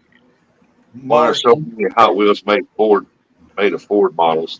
So kids Mark, get used to Tell pushing you them what, I in. wish Mark took I that could from buy this, Who Lynn. can escape? Mark took that from Uncle Jeep. He said that on Saturday. Beautiful. Hey, it was worth Spot repeating. for a nice house on that hill overlooking that lake. Y'all leave the Fords alone. Fords is my grandpa retired from Ford too. Hey, Mark, I hope you sent that to Lyle. Mhm.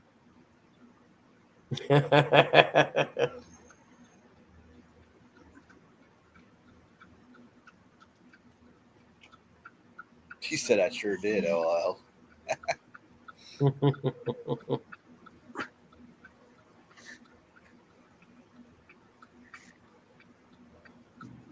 Because this is Monday, so it's Catfish Weekly. It's Monday.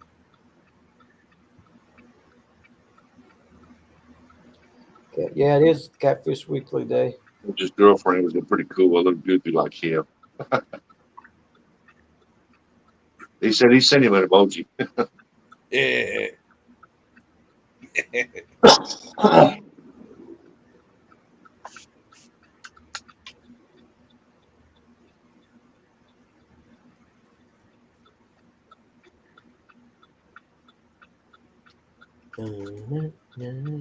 I'm pretty sure that's the only thing that's on is Catfish Weekly. And y'all make sure you tune in. Little goofy like him. Goofy's cool though. Goofy people are fun to hang out with. You know what I mean? You know what I mean, John? Goofy people are fun to hang out with. And tomorrow would be Roger Muskrat Adventures show, and then Hog Lake and the Boar's Nest.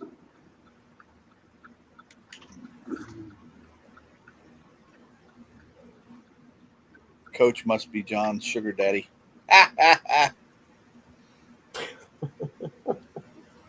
He sure is, John would say. Heck yeah. Show me the money. That's right. All I have to do is show him fish, and he pays me. It's awesome. Mm-hmm. You mean show him bait? Yeah. It's his fish daddy, Mark. What's on Wednesday, Curtis? Wednesday is Panfish Nation. And I don't know any other I don't think anything else is on Wednesday. This Banfield thing. I don't think so neither. I don't know. I usually go to bed after that one anyway, so it doesn't matter. Then Thursday is the Boar's Nest again. Thursday night at 8 Eastern. And Quiet Man Curtis will be co-hosting that day. Really? Yep. John said we make about $12K a year off of him. So yes. No, he means There you yeah. go, bro. Yeah, tell me how that's a bad idea anyway. Yeah, no doubt. Yep. Come on down. I think all of us would take that. No problem, Mr. Mark. You know, me being a hothead one time, I had a lender blowing me some guff one time, and I told him, why don't you just kiss my ass and take me off your approved appraiser list then? And when I got my 1099 that year, they'd sent me like $17,000 worth of work. It's like, ooh, bad idea. Probably should have bit my tongue on that one. I think he's retired, Mark.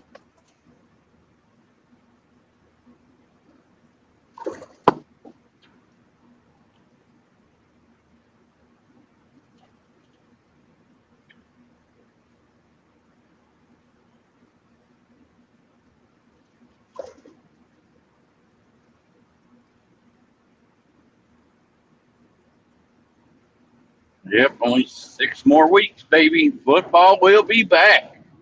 Yes. Yes, College game day Saturday morning, 9 a.m. Don't bother talking to me or trying to call me between 9 a.m. and noon on Saturday. What? I thought we were going to start doing a backstage talking crap on Saturdays. We can do that, but I'm talking about people calling me. And People trying in to talk. general, he's talking about. I'm talking about people who don't watch College game day. Joe Oh, said, J-Dog? I heard that time of the day on Saturdays. Call 1-800-CALL-BUGGY. Yeah. Morning, Dave Bozarth. Take ain't me gonna- too long to shut a phone off, I can tell you that. Morning, Dave. It doesn't mean nothing. Yeah, he ain't gonna answer. Jody, you know you like sports. Don't even try that crap. You know Jody likes watching Men in Tights. You know she does. She already does. She already said she was at CatCon looking at all of our butts. Yeah, she's a rump. She's ready for Curtis to come down, and she's got a different color tights. Yeah, she says she's a rump watcher. So yeah, she can't play that. Hey, Dave Barzar. No, you don't hate sports, Jody. You do a sport. It's called fishing.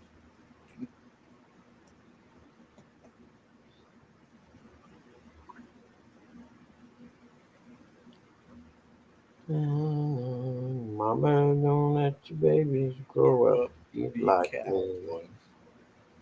Let them grow up to be doctors and lawyers and such. Oh, you hate football. Why don't you say you hate football instead of saying I Blasphemy. hate sports? That's blasphemy. But yet, when Tennessee was winning, she was all Tennessee. Go Vols. Yeah. Oh, Rocky Top. Ah, they're going to beat Ohio State. Ah, well, in your face. They get the crap kicked out of them. That's right. We don't stand for that crap.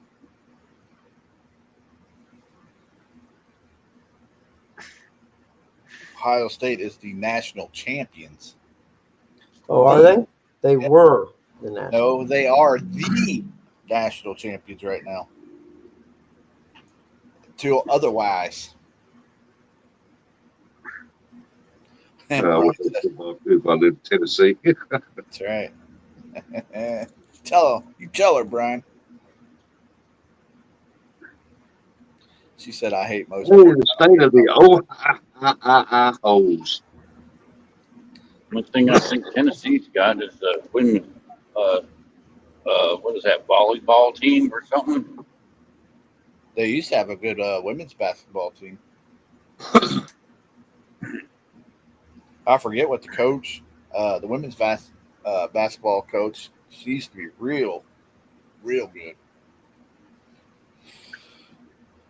Hey, I live in Missouri, and we can't even get Mizzou games, but they can go play other colleges and we can watch them in.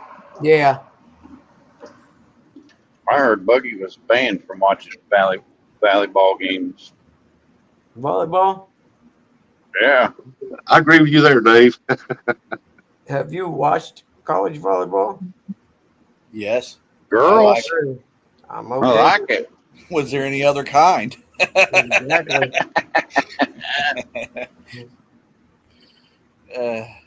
Now my daughter is different. She personalized Cool, Tennessee John. tags and put orange racing stripes on her white Mustang. Coach found a nice rod and reel laying at the boat ramp, about a $300 setup, then donated it to the boat.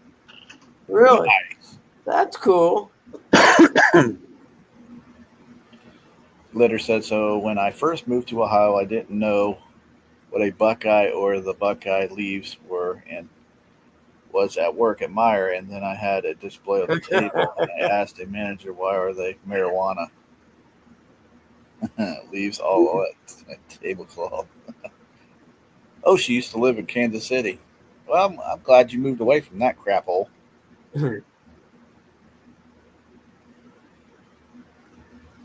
Curtis watching men's watercolor for the Speedos. Curtis watching men's. What is that? What is that? Give me at water sports for the Speedos. Curtis is learning to read real good. Yeah, Jody, maybe you ought to let me come up there and read chat in your panel one day instead of them other people. John, I have leaves laid on my table as we speak.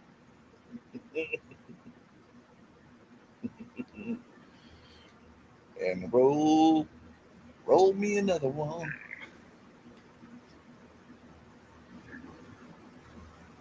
Gonna roll this fatty right on down. You could have. Now, Jody, when you bring up certain people, I'm out of there. Yeah, I'm sorry about that, Jody. I kind of tendency to run people out. I'm a snob.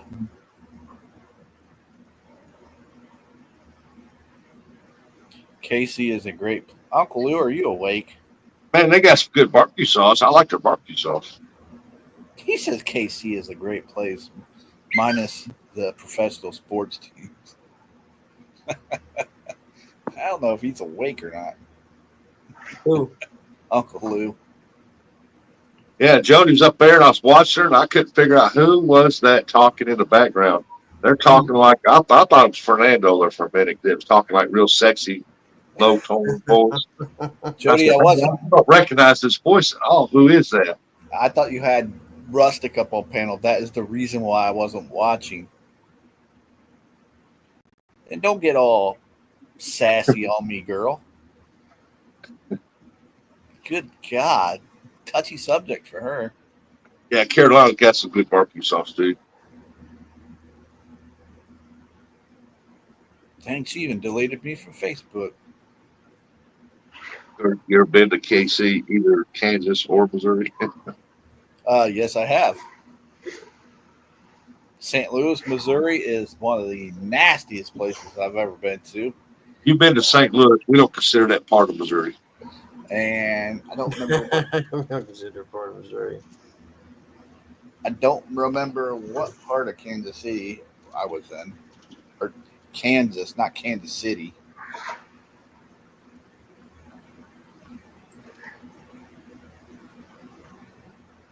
Really?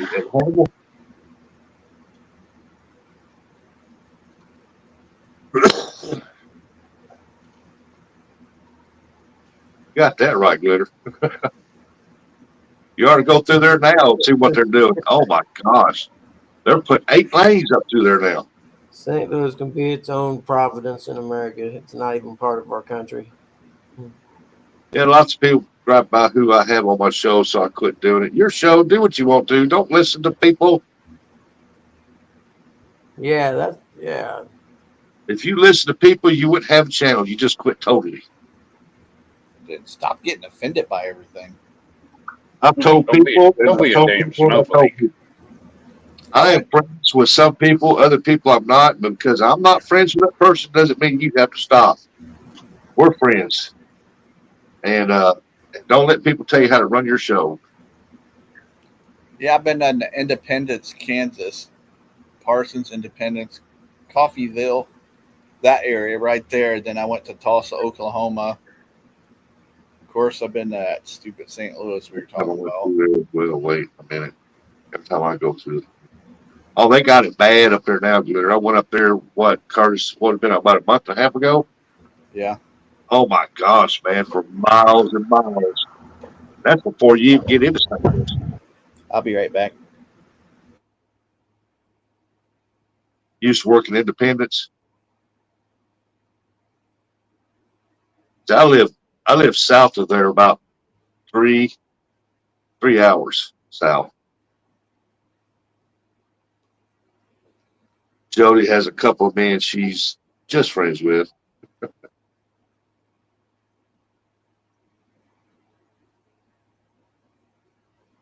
I just like seeing Jody doing her own thing. Don't worry about what other people think. Jody's good people, man. If they don't pay your bills, they come and they go. I don't want to pay my bills.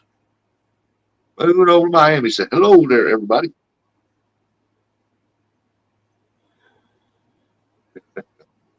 He probably will, Jody. Uncle Lou used to work in the pens. I thought he just worked in them. Hey, Moon. Morning, Moon. Good morning, Moon.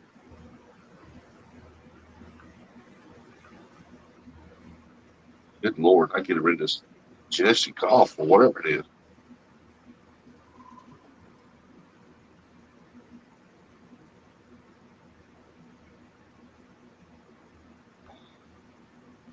Keto laying on where every night he'll open his eyes, make sure I'm still sitting. Morning, Moon. Morning, Terry B. Terry B. Uncle Lou said Brian used to put, since you came along, you helped him out with that. Jody, don't hold back. Now, let me reread that, what Uncle Lou said. Brian, used to, but since you came along, you've helped that out. Help what out? Stuff out of the pens? No, he helped. He bought Uncle Lou a box of Depends before. That's how he helped out. Oh. Jody. Don't read that, Rustic. J-Dog moved to Uranus. Okay, whoa. All right, guys, Buggy. everybody calm down. Buggy. Shut her down. What? I said don't read it. Somebody got a little defensive. Yeah, see, everybody, if you can't play nice, you can't play at all. J-Dog moved to Uranus, Missouri. I went down it. There'd be a place like that called There's Missouri. a place here, the best fudge comes from Uranus. Fudge shop here in Anderson, Indiana. Yeah. No, Uncle Lou keeps sending me those from that Uranus place. Yep, it's about probably 16 to 18 miles from me. Like I got pulled over one time and they run my license. They said, there's a warrant for your arrest in Iran, Missouri. And I said, Iran, Missouri. I said, no, he didn't, I Jody. ran the country. He goes, yeah, something like that. And I said, with you about guys. You can't be so thin-skinned in here, honey. You know we joke about stuff like that. Sorry. I'm sorry. That one there, I think he's a little overreacted on that one. I don't think he meant it that way. It'd be like y'all teasing me about crap like that. Guys and junk and stuff. But it's what time? 7:19. Sounds like a good time to shut everything down. Get busy, I reckon.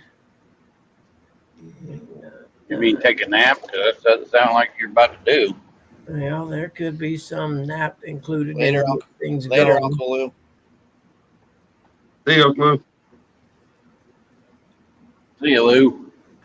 Yeah, he told me I need to go get that taken care of. And I said, yeah, I'll run up there and I'll take care of that. I never went up there. They got a warrant. Or they say you never been there. They even know that place exists. On that Uranus stuff that Buggy was referring to.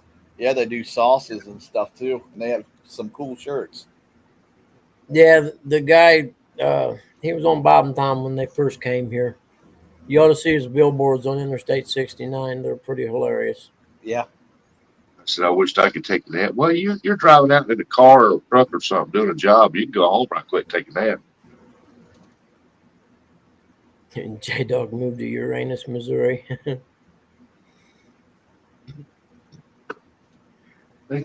What's that? Cuba, Missouri. I'm sorry, I got it wrong. Cuba, Missouri. I didn't know there was a Cuba, Missouri. I didn't know there was a Uranus, Missouri, neither.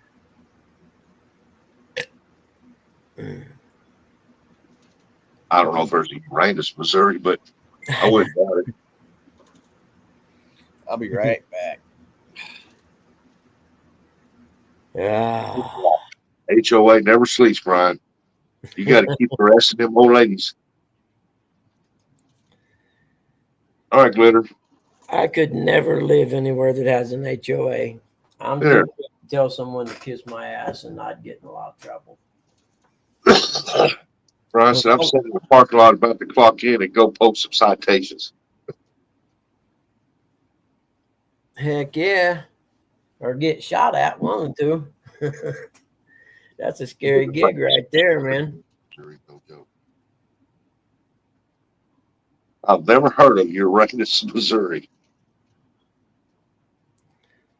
Fun fishing is the fudge factory. Yep.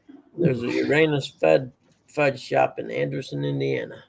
Yeah, the fudge factory now up at Branson. They have a shop there in Branson. They got good fudge in there.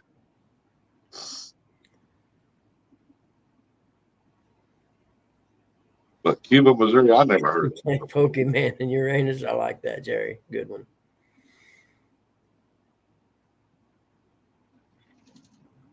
Oh, well. I don't know, Terry. See, Scotty lives up further up than I do. He knows more of the city towns up that way. I don't. Yeah. Up that way, I think the furthest I've ever been was Greenville. There will be no rubber gloves snapping.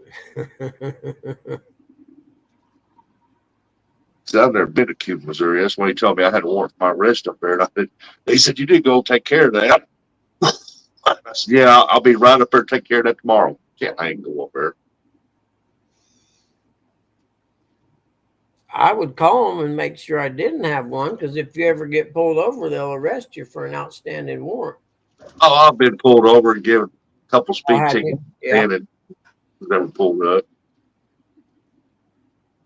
Besides that, if that only thing I could figure was I lost my wallet one day and somebody must have picked up my wallet. Hey, believe it or not, I've never been pulled over. I know it. Or don't break the speed limit. Doesn't it? I've been pulled over a couple of times and had one ticket in my whole life. And I just can't handle that tricycle fast enough. Get a ticket.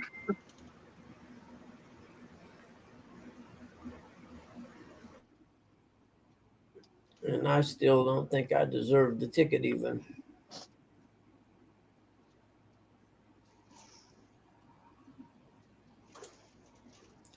Oh man, I know I uploaded that, didn't I? Yeah, I'm sure I did. Been to Weed County. You ever been to Humboldt County?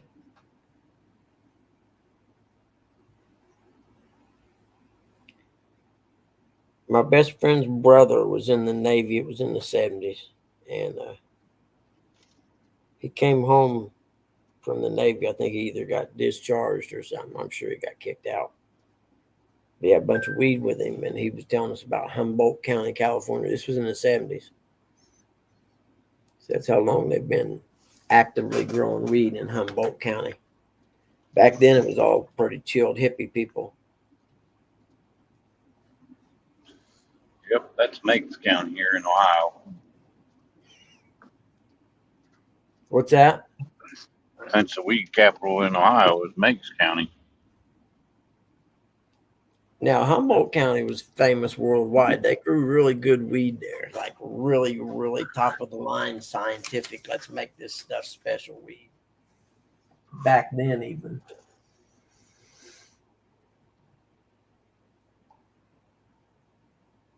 That's the first time I've ever seen seedless weed actually back then. Most of the weed back in our day had seeds in it.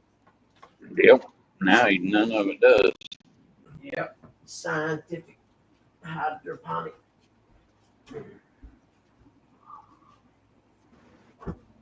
Well, shoot. Oh, it's the tumbling weed.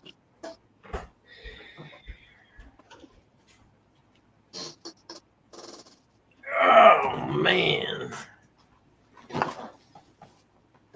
It's Monday already, I swear. Is it Monday? Right, trash day.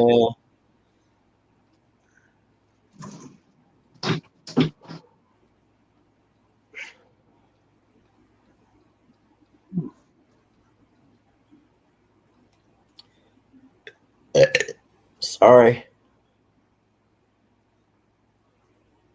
I can't remember what I was going to do.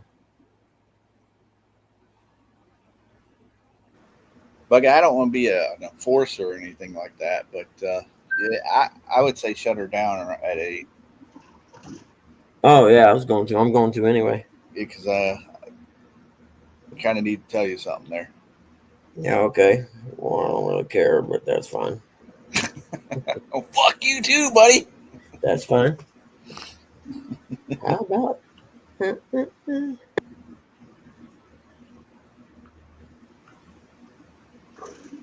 Mm-hmm. There could be a snow falling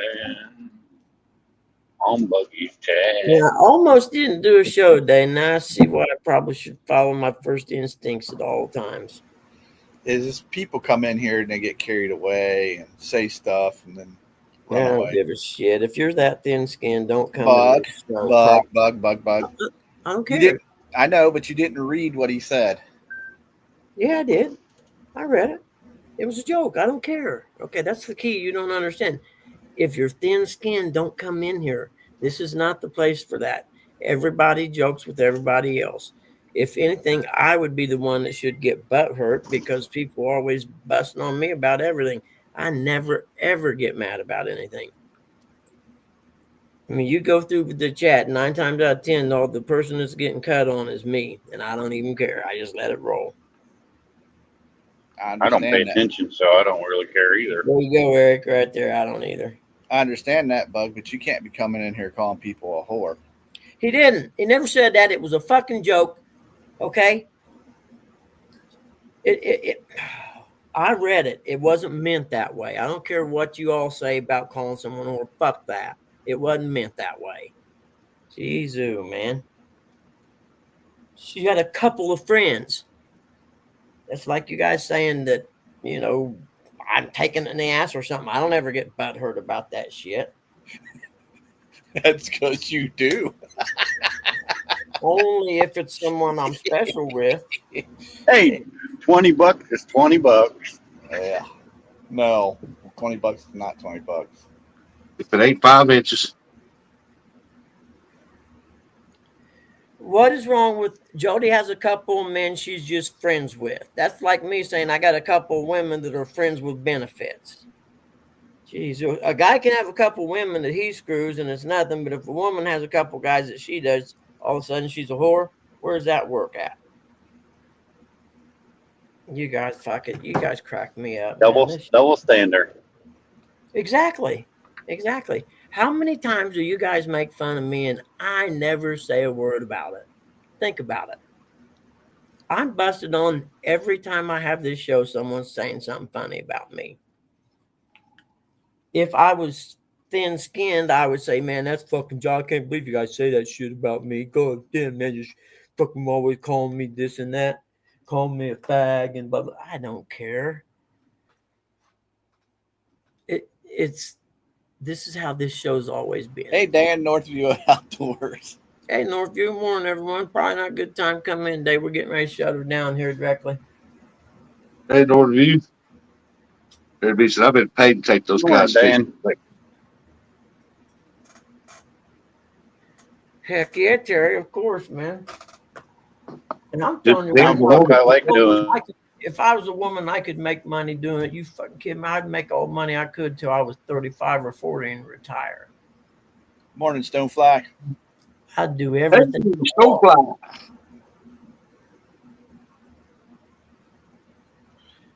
No one talks shit about you, John. He meant it as a fucking joke, okay? That's why he said it. It was a joke. And if you can't take a joke, don't hang out in this damn place, all right? It's that simple. Y'all blowing all kinds of shit out of proportion. It's bullshit. Yeah, he don't need to come in here flipping people off.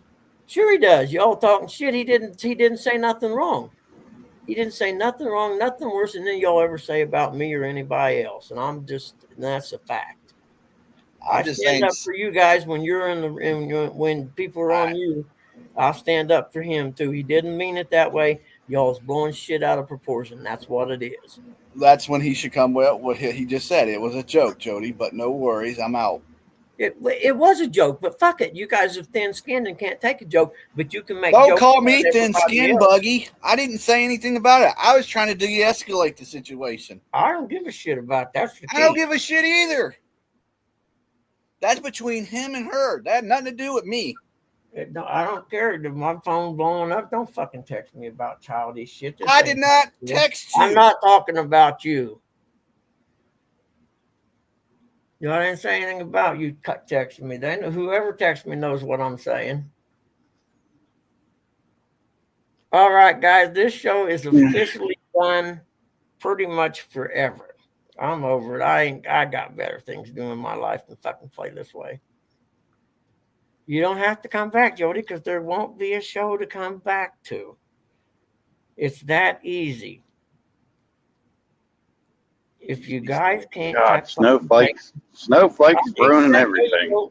Thank you, Eric. Snowflakes ruin everything. Thin skin, man. Even the weather. Jesus Christ. If I got mad every time someone Hey, said Brian, it if you want to do that Jerry Springer thing, I'm still down. taking it in the ass or whatever, I don't ever get mad. You guys, I'm always something like that said about me every time I do this show. Every time. I never said that. I didn't say you did. I said it said that way, though. Well, you got to look at who's saying it all the time. The difference being, I don't care. I know I ain't taking an ass, not unless you got $1 million. You got That's right. We can talk. I'm just But saying. with $1 million, I buy all new friends. Not for $1 million. I'm not doing it for $1 million. It has to be a little higher than that. I don't know. $1 million sets me up. No. Like Man, I said, Bucky's old. $1 million. $1 million last him. Exactly. $1 million, I can buy all new friends. Buy all new friends. Terry said I'd buy a boat. Yes, I would too, Terry. I'm with you. Buy me a boat and some land in Tennessee on the river, and I'd be in for life. Mark said 10K, Buggy. 10K. You getting close. Mark's offering you 10K for it, Bug. That's only if it doesn't last too long. God, Mark. He'll dress you up in a duck suit when he does it. That's right. We're gonna make a nasty. video. We're gonna make a viral video. That's nasty. Yeah, it's good fun. Be like J-Dog getting mad about us teasing him about Pickle Park all the time. Everybody jokes about it. Speaking of J-Dog, he just came in. He said, hold on, I'm curious. Do you take payment, Buggy? Asking for a friend. Can we get a payment plan? That's not even Can I right. put you got to have a down payment though. You got to have a 40% down payment on that.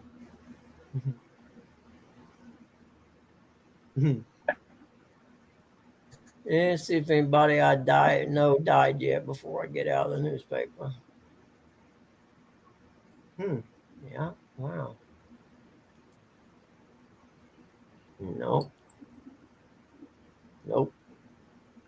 Man, she wasn't very old. 61. She's what? 3 years older than me? Dang. I don't want to die yet.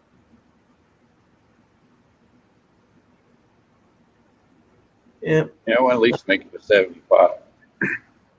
Yeah. But I don't want to be like some people wearing diapers and having to worry about somebody wiping my ass. If I can't Yeah. wipe my own I ass, I don't want to live. I don't ever want to get in the shape my pop was in, to be honest with you. I just soon eat a handful of pills and go to sleep. See, I couldn't do that.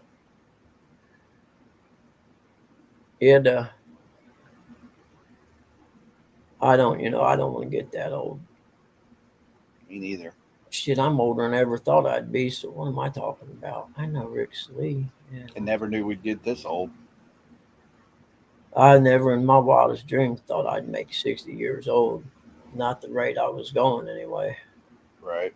But you hit a certain age and you start slowing down. Like when I hit the tree and fractured my back in 4 places, I was 38, I think. And it's when I decided I probably should slow down a little bit when I go dirt bike racing. Because your reflex decline. Well, the rate I'm going to have that Brian B haircut. Oh no, you're going bald. Yeah, unfortunately. Yeah, so you all be able to tell me and Eric apart now. I'm the guy with hair and he's the bald one. I'm blessed, man. Both sides of my family both have good heads of hair. I actually went to school with a dude started going bald in his 20s. Because I hadn't seen him for like until our 10-year reunion or something. He was almost bald. And I was like, dude, Blows my mind is all the hair is falling off my hair, but I'm growing hair everywhere else. Of course. What's up with that? Oop. I think it's God playing a cruel trick on me. It does show he has a sense of humor. I got to look into these caffeine pouches. I wonder how much caffeine they have in them. No nicotine, just caffeine. 200 milligrams of, hell, that ain't nothing. I wouldn't even feel that.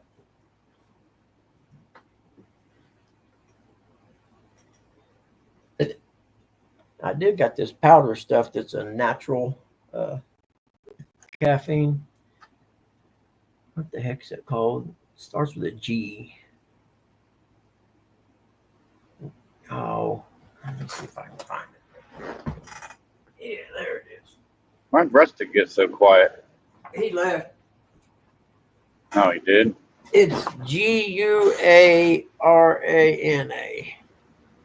220 milligrams of natural caffeine. Are we still live? Yeah. Yeah. No. It ain't in it yet. Lucky said he's not ending it till 8. One scoop has 220. Yeah, and then everybody could go watch that cussing show. Good God. The what? The cursing show. FFF show. I don't know. Yeah, I don't know what he's talking about either. I don't care, man. This is the last show anyway, so might as well enjoy it till 8.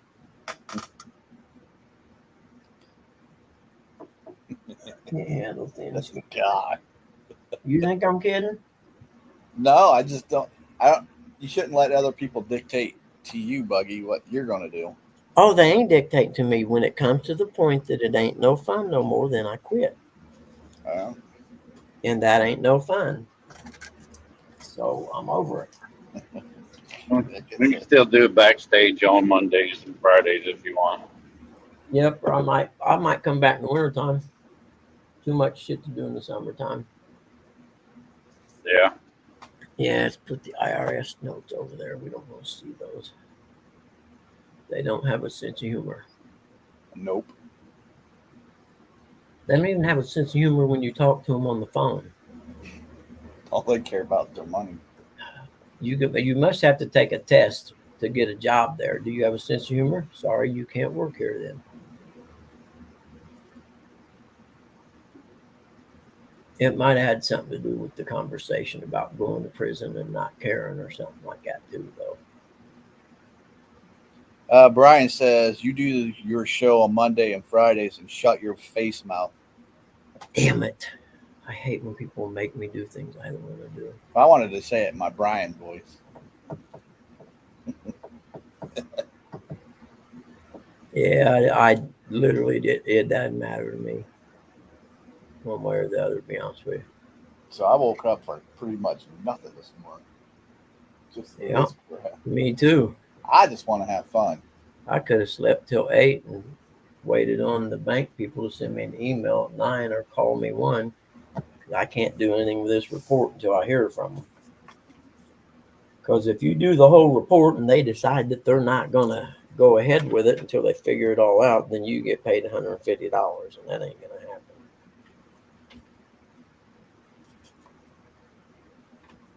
It's actually a nice house too. That's the bad part. But Did you get the one done that you were telling me about? The bank didn't know about it yet, and it was already behind. And you said you were going to do it. oh, that's the other one. See, these people. If you don't update the website, like if I set the inspection scheduled at 2:00 on Tuesday, right? Mhm. Well, if I ain't updated the website by 5:00 on Tuesday, or the same day of the inspection, they're sending me an email wanting to know if the inspection was completed or not. You know what I mean? So they monitor it that close. But when I put a comment in there, like the one about this is a tri-level home and there are no tri-level comparables, can you reach out to the client and ask them if using 2 and 1.5, 2 and 3-story homes is okay? And I posted that on Thursday afternoon, and I ain't heard back yet. Morning, Eric. Eric B. And What up, so BB? that's another one in my I can't do the report and have it all done and then say, oh no, we can't take that. And this one here's a foreclosure. The house was trashed. So I got to do a cost to cure to bring it to habitable condition, not necessarily market standards. Yeah. Which means fix it. It had mold in it. It got like a basement, a first floor, and a second floor. Some people call them split level ranches, but Yeah. the basement part of it, there's mold in it too. So sometimes that can pose a big issue with people. Black mold. Yeah. Now, see, in my report, I can't call it black mold, though. All I can call it is a black mold-like substance because I'm not qualified to assess if that's what it is or not. Right. That way, that don't come back and bite you in the ass. Exactly. And say, you can't say that's black mold. I'm going to sue you because they didn't want to buy the house, blah, blah. Well, they should have seen it when they walked through it, actually. Yeah. Because it's not like it just started. It's been there for a little bit. The mold has. Yeah. Yeah, it's cool. Don't go in there with the black light on.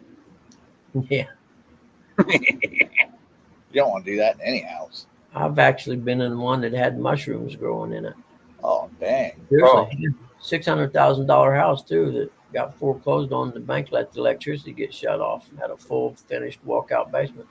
2,200 square foot of walkout basement. Finished nicer than most homes around me right here. How far does your appraisals go? I mean, can you come all the way to Ohio? No, I'm only licensed in the state of Indiana, and then I'm a thing called USPAP, and it's the rules you got to go by. And there's a part of it that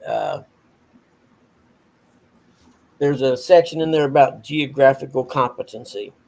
You should not do appraisals in somewhere you're not geographical familiar with. Meaning, I shouldn't be doing one in a suburb of Chicago or something up around Gary because I don't know nothing about that market up there. You know what I'm saying? Yeah. That's kind of what I was going with. I can tell you something about Chicago. They got shitty sports teams. It's Awesome. no fun. Awesome pizza, hot Worst dogs. part about Chicago is driving around the loop, man. It's horrible every time. Pizza, hot dogs. Yep. They got great hot dogs. Chicago dog. They even got a dog after them. Their pizza, the deep dish pizza, I think that was invented in Chicago. Mark said, my mom's house had a roof go bad and she got some mold in the ceiling above the garage. Ugh. Yeah. It's like- I've had a couple classes on it, and there's one line of thought that there's no way to cure it or kill it or whatever. And another one says you clean it with bleach and it kills it. And yeah, I know. There's Big Mike. it may not kill it, but you won't see it no more if you clean it with bleach, if you know what I'm saying. Morning, Mike. And the one thing you got to realize, if you see mold on the outside of the wall, there's a lot more mold on the inside of the wall. That's Oh, where you yeah. got to be concerned about. You got to cut all that drywall out and let all that dry out and air out and stuff before you close it back up. Mark said Chicago used to be awesome until they chased all the good people out. And then he said, Yeah. I hear you, Buggy. Yeah.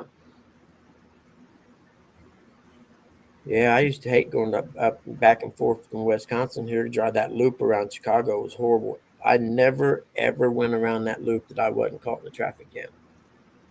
And I tried every different way to go through there, you know. I've never Yeah. been to Chicago. And I hate traffic jams. Terry B. Good God.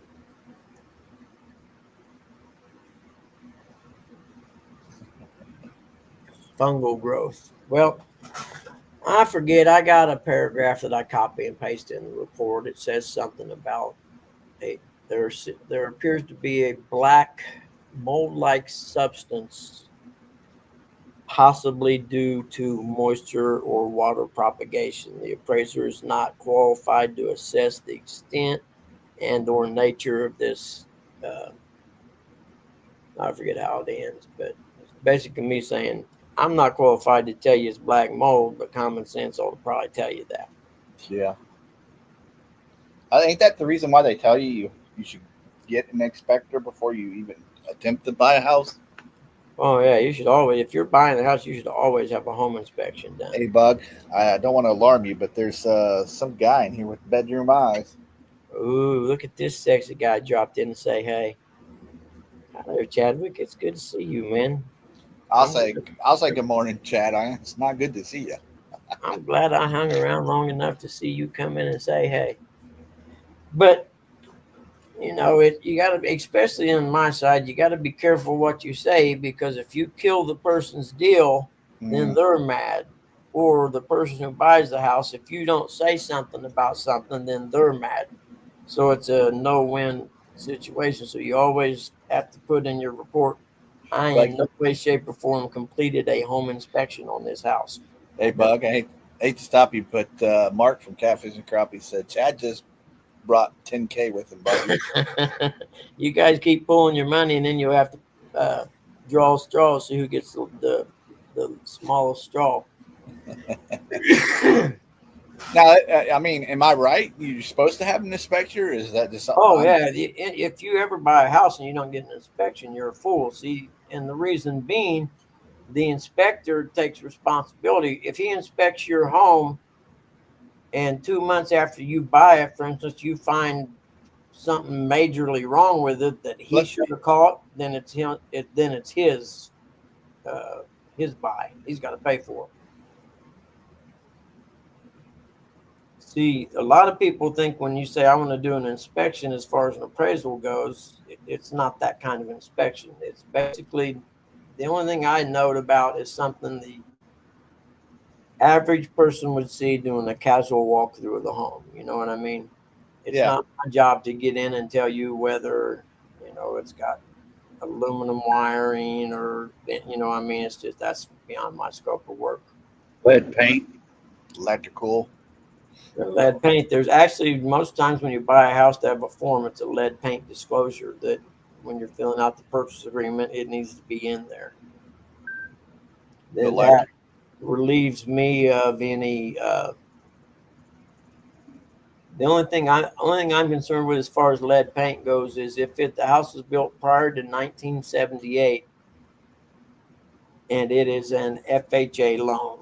Okay, any structure on that property, the whole parcel, even if it's a shed out back, any structure that has peeling paint has to be basically what's, you know, you have to stabilize the peeling paint, which is basically scraping and painting, you know, but it will not go through if it's built prior to 78 and has peeling paint. Right.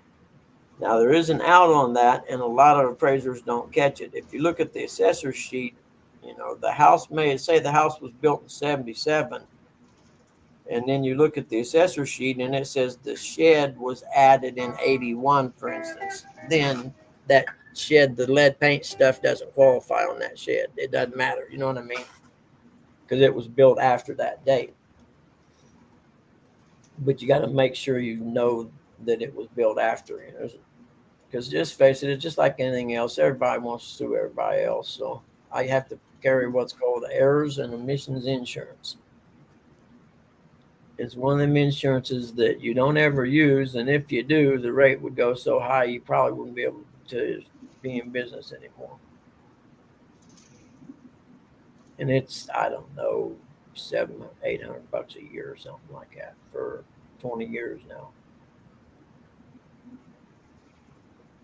You're not the guy that has to tell them about the if they live in a floodplain or something like that either. That's insurance people, right? Now I do have to. There is a spot in the appraisal that you have to put a flood map in, and it the software. I click on the little icon, it goes in and pulls the flood map for that house, and Right. it'll throw a little flag up if it's in the floodplain. Mm-hmm. And then you'll, in your commentary, you'll probably make a note. Hey, please refer to the attached flood map. The subject is located within the floodplain. Then I'm done. And FHA won't loan. I think, how did it go? FHA won't loan on a house in a floodplain. No, they won't loan on a manufactured home in a floodplain. That's what it is. The FHA has a whole guidebook. It's about 1,500 pages long. Not just appraisals, but the whole process from the start of the loan to the close. Gotta read that, huh? Just the sections that have to deal with appraisals. And it pays to know those. And like every now and then you'll get an email that'll say something about, you know, an amendment to the, you know, FHA handbook 400.1, whatever. We want to read those every time. Because they had one come through a couple years ago. It used to be if the house had a well and septic, okay, they wanted you to say whether the well and septic met local codes and offset distances between it and the next parcel over or whatever. Well, without a survey of the house, I ain't got no idea whether it does or not. Right. And for years, they wanted you to measure and tell them that, you know, it met the guideline or whatever. You know, it's located more than 30 feet from the property line. And, well, they had one of them HUD sheets come through one month, and it dealt with that and said the appraiser no longer has to denote and or comment on well distances. So I copied and pasted that page and put it in my files, and sure enough, the first one I have, the well and septic, I didn't mention anything. I just mentioned it had a well and the fact there wasn't any city water available, and it come back. The appraiser needs to denote the distances between the well and blah, blah. And I copied and pasted that PDF and said, nope, you should have read this when it came out. We don't have to do that no more.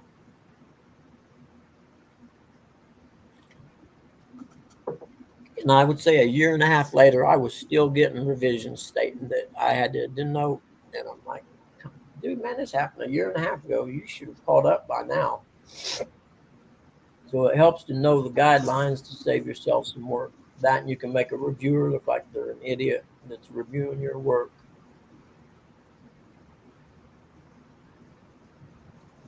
Like this one I done, the attic was in the garage. You walked out of the house and went down 3 steps in the garage, right? So from the floor to the ceiling of the garage was about 12 feet. And the attic scuttle was up there 12 feet. Well, I don't have a 12-foot ladder in my vehicle, so I couldn't get up there and look inside the attic. So I denoted that, put a picture in the report, and stated, you know, the house has a fairly new roof and there's no evidence of water propagation on the ceilings or anything inside the house. Right. And then every time I've came across that situation in the past, it's went through. Hey, Skeeter. this one from the bank or whatever, I don't know what was up with this, whoever the reviewer guy is. But he's like, there is no exception to this rule. To which I wanted to scream at the top of my lungs, there is too, you effing idiot. But because it's a local bank and I'm trying to get in good with them, I told him that in 20 years, I've had this happen more than one time. I actually had a house one time that it didn't have an attic entrance, and there was a vent, like a square vent thing at the peak of the front of the house there. And the kid told me it was his parents' house and they were coming in to sell it on the estate. The kid told me when they blew insulation in that that's where they had to go through. They had to take that vent out. It was about probably 1.5 feet wide and 3 foot tall, And he said that's where they had to get in at. Yeah. And I explained it, and the dude still, and I'm like, well, I'm sorry, I don't know what to tell you. It can't be done.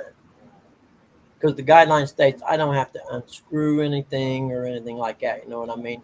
Yeah. If I can't just easily access it, then I don't have to worry about it. That's where the home inspection comes in, because the home inspector has to get in there somehow. Be that guy. Oh, yeah. Actually, the guy pulled up one I was doing last week, and the house had a crawl space. Like, oh, man, this place. Oh, I hate them. Yeah, he has to get in it and crawl around. All I have to do is what's called a head and shoulders inspection, meaning just enough that I can put my head down in there and look around. Didn't see no snakes or raccoons, so it looks good to me. I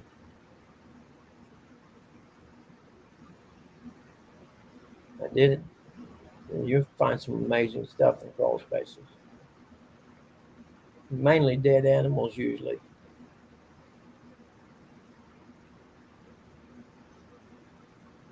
I worked at the cable company, and I was getting ready to go in the crawl space and run a line through the crawl space. Pop the hatch off. The girl said something on it. Better be careful. My dad was down there the other day. Said there was a possum down there. Uh-oh. Oh, I put the cover back on. I said, well, you have your dad get that possum out, and you call us back when it's out. I'm not going down there. What do you mean? No, I'm not going down there. Probably shouldn't have said nothing, dumb lady. Yeah, exactly. If you hadn't said nothing, I'd have been in there, and then I'd have seen it, and I'd have been mad as all get Well, out. that, or it might have been laying down and might not have bothered you and would have got your cable on. Well, I had one. I crawled next to a dead raccoon. Been there a long, long time because it was just a skeleton by then. Mm-hmm.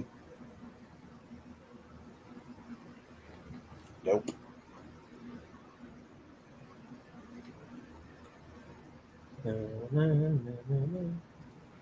I used to do them basements with my uncle, and I hated them crawl spaces. You only get in a little box. Mm-hmm. And one guy at cable company come on the radio, breathing hard and everything one time, and calling for the supervisor. He needed to come out, and he'd got down in one and crawled in there. There's a nest of snakes in there. Good God. He said, I killed about 5 of them before I got out. I killed about 5. There's only garter snakes, but I'd have had a heart attack. No, he wouldn't have hurt me, Mark, but he'd have scared the crap out of me when I seen his pointy old teeth. Mm-hmm. That's what they do. I'd have come up through the floorboards. I'd have come into snakes, man, because I was freaked out. You know what I mean? Buggy would have turned into like Godzilla or Jason. Get the hell out of here, snake. Yep, it would have scared the crap out of me. It was in the basement. Oh. It's about that time, Bug. What's up, man? Hey, morning, buddy. 1 minute. I got to show you this, man. I'm telling you, you're talking about that mold. This was unbelievable on a job I was on, man. And it was my neighbor's house in San Diego. So I'm going to do a kitchen remodel for her, right? So first thing, we Hold on, man. measure out, order up all the shit and all. So then I go in. First thing I do is strip everything, lay out the utility location for the cut sheet for the appliances, and I rough all that in. Then I drywall it, texture it, paint it. Then I do the floor. Then I put the cabinets in like a model. Okay, there'd be no doing the floor around the cabinets or anything like that. This is done like a model. So anyway, I tear out the freaking sink base. So you can see right there, that was behind the sink base. Is that mold? Oh, or what? yeah. Yeah. Well, I don't know because I'm not Now- qualified to make that assessment, but you know what I'm saying. Then that's Over here. after I removed all that mold to the mold and drywall, because I always remove and replace everything. I don't dork around. So I looked at that. I went outside and had to remove all the stucco, dude. Oh, yeah. The stucco was, Oh, and that's- was falling off on the outside of the wall, man. It's about impossible to match that up, too. So no, I did what? Let me show you. The Let me stucco, see. I mean, stucco's a pain in the butt. So then, like I said, I'll go in and I re-drywall and rough in where my cabinets are, Yeah. where I want all my utilities. And then, okay, now it's re-drywalled and ready Yeah. for texture. You can see the evidence of the old cabinets up above because they put the cabinets in with no backs on them, and then they shoot the stain on the raw cabinets. So that's all old stain on the walls because they stain the inside of the fucking cabinets. Hmm. So that upright right there is where the old oven used to be and on. We're putting in new oven and new hood and all kinds of stuff. So I said, so now the walls are prepared to be textured and painted, and then I'll do the floor. Nothing like a one-man show, eh? So then the walls are painted and textured. Yeah. And I'm getting ready to do the floor. And then I do the floor. That's the underlayment right over the old linoleum, acts as a moisture barrier as well. Yeah, yeah, I see And what we you're got saying. a little helper. And then I start installing the cabinets right on the finished floor, because all your cabinets, and all your appliances, the specific heights and such are set from finished floor, not from cement slab under the finished floor. That's why you have fucking dishwashers dropping in the hole, all cockeyed ass bullshit. People put a countertop over it. Now you can't get the motherfucker out of there. You know how many goddamn dishwashers I've sawzalled in half to get them out because people did the floor right in front of it. Then they bought these wonderful granite countertops. Now you can't get the fucking old raggedy ass dishwasher out. Yep. And you can't take the countertop up at all. Yeah. Well, no, they just spent $6,000 on a new granite countertop. They told and I us was gonna if they say, you did this. can't move And it. I said, look, well, you can't get the fucking dishwasher out. And they're like, well, they told us they do this all the time. Like, I'm fucking wrong, dude. Come on, man. Yeah. Well, and the fact of the matter is, you can't move that. I always tell them it's my second day. Yeah. Hey, this is not the first day I ever been here, pal. So then we install that. And I noticed these are inset doors. They fit inside the respective opening. That sink right there, that sink was over $5,000, and she imported it from England and paid the fee on that. It's a real farmhouse sink. Then the microwave underneath, it's push button. Huh. And then there was I've the never range. seen one underneath. I've always seen them above the stove. I've never seen one underneath like that. Well, that's not under the stove. That's just in a cabinet on the Oh, I opposite. know, but I'm just saying I've never seen one down like that. And then the door don't open. You push button and the whole thing opens up. That's a Fisher Paykel double door dishwasher from New Zealand. Some people got more money and they got sense. Dude, I got to go. It's 8:03. All right, you guys. Well, here's the stucco finished. And then I gave her a project. She could sand up the little box that covered up her faucet. And then there it is. The stucco blended in nicely. It did. did Good job. blend in All right. nice. Well, anyway, I That just wanted to takes a show lot you of that damn time, mold. That mold was out of control, man. Oh yeah, like I said, I went in one that was foreclosure, and I used to have the picture. I don't know what happened to it. There was literally mushrooms growing out of the carpet in the wall. Yeah, I heard you say. And the this was a customer made me a $600,000 home. That's a lot of home in Indianapolis. You know what I mean? Yeah. That equates to about a $4 or $5 million home out there. Yeah, man. Well, I'll tell you a You know story. what I'm saying? Afterwards, her sister wanted her kitchen done, and her and her husband. So I went out there and measured it and went elaborate. And I spent hours because I figured they'd buy from me, right? So I spent hours figuring everything out to a T, and they had mold also. And I told her, we'll remove this, this, and that. She fucking went with somebody else that was cheaper, did a cheaper job, did not remove all that mold on the wall like I did, right? Oh, They had the kitchen. A year later, her husband contracted a disease from the mold in the house, and Yep. the fucker passed away. there you go. Exactly. That's no shit, dude. Yep. Wow. Yeah, I That's felt why I fucking gave terrible. I'm one like, Westman's you guys, they didn't didn't even even consult me. consider it. After I did all that, they just went with some fly-by-night fucking assholes that pasted their cabinets right over the shitty fucking wall.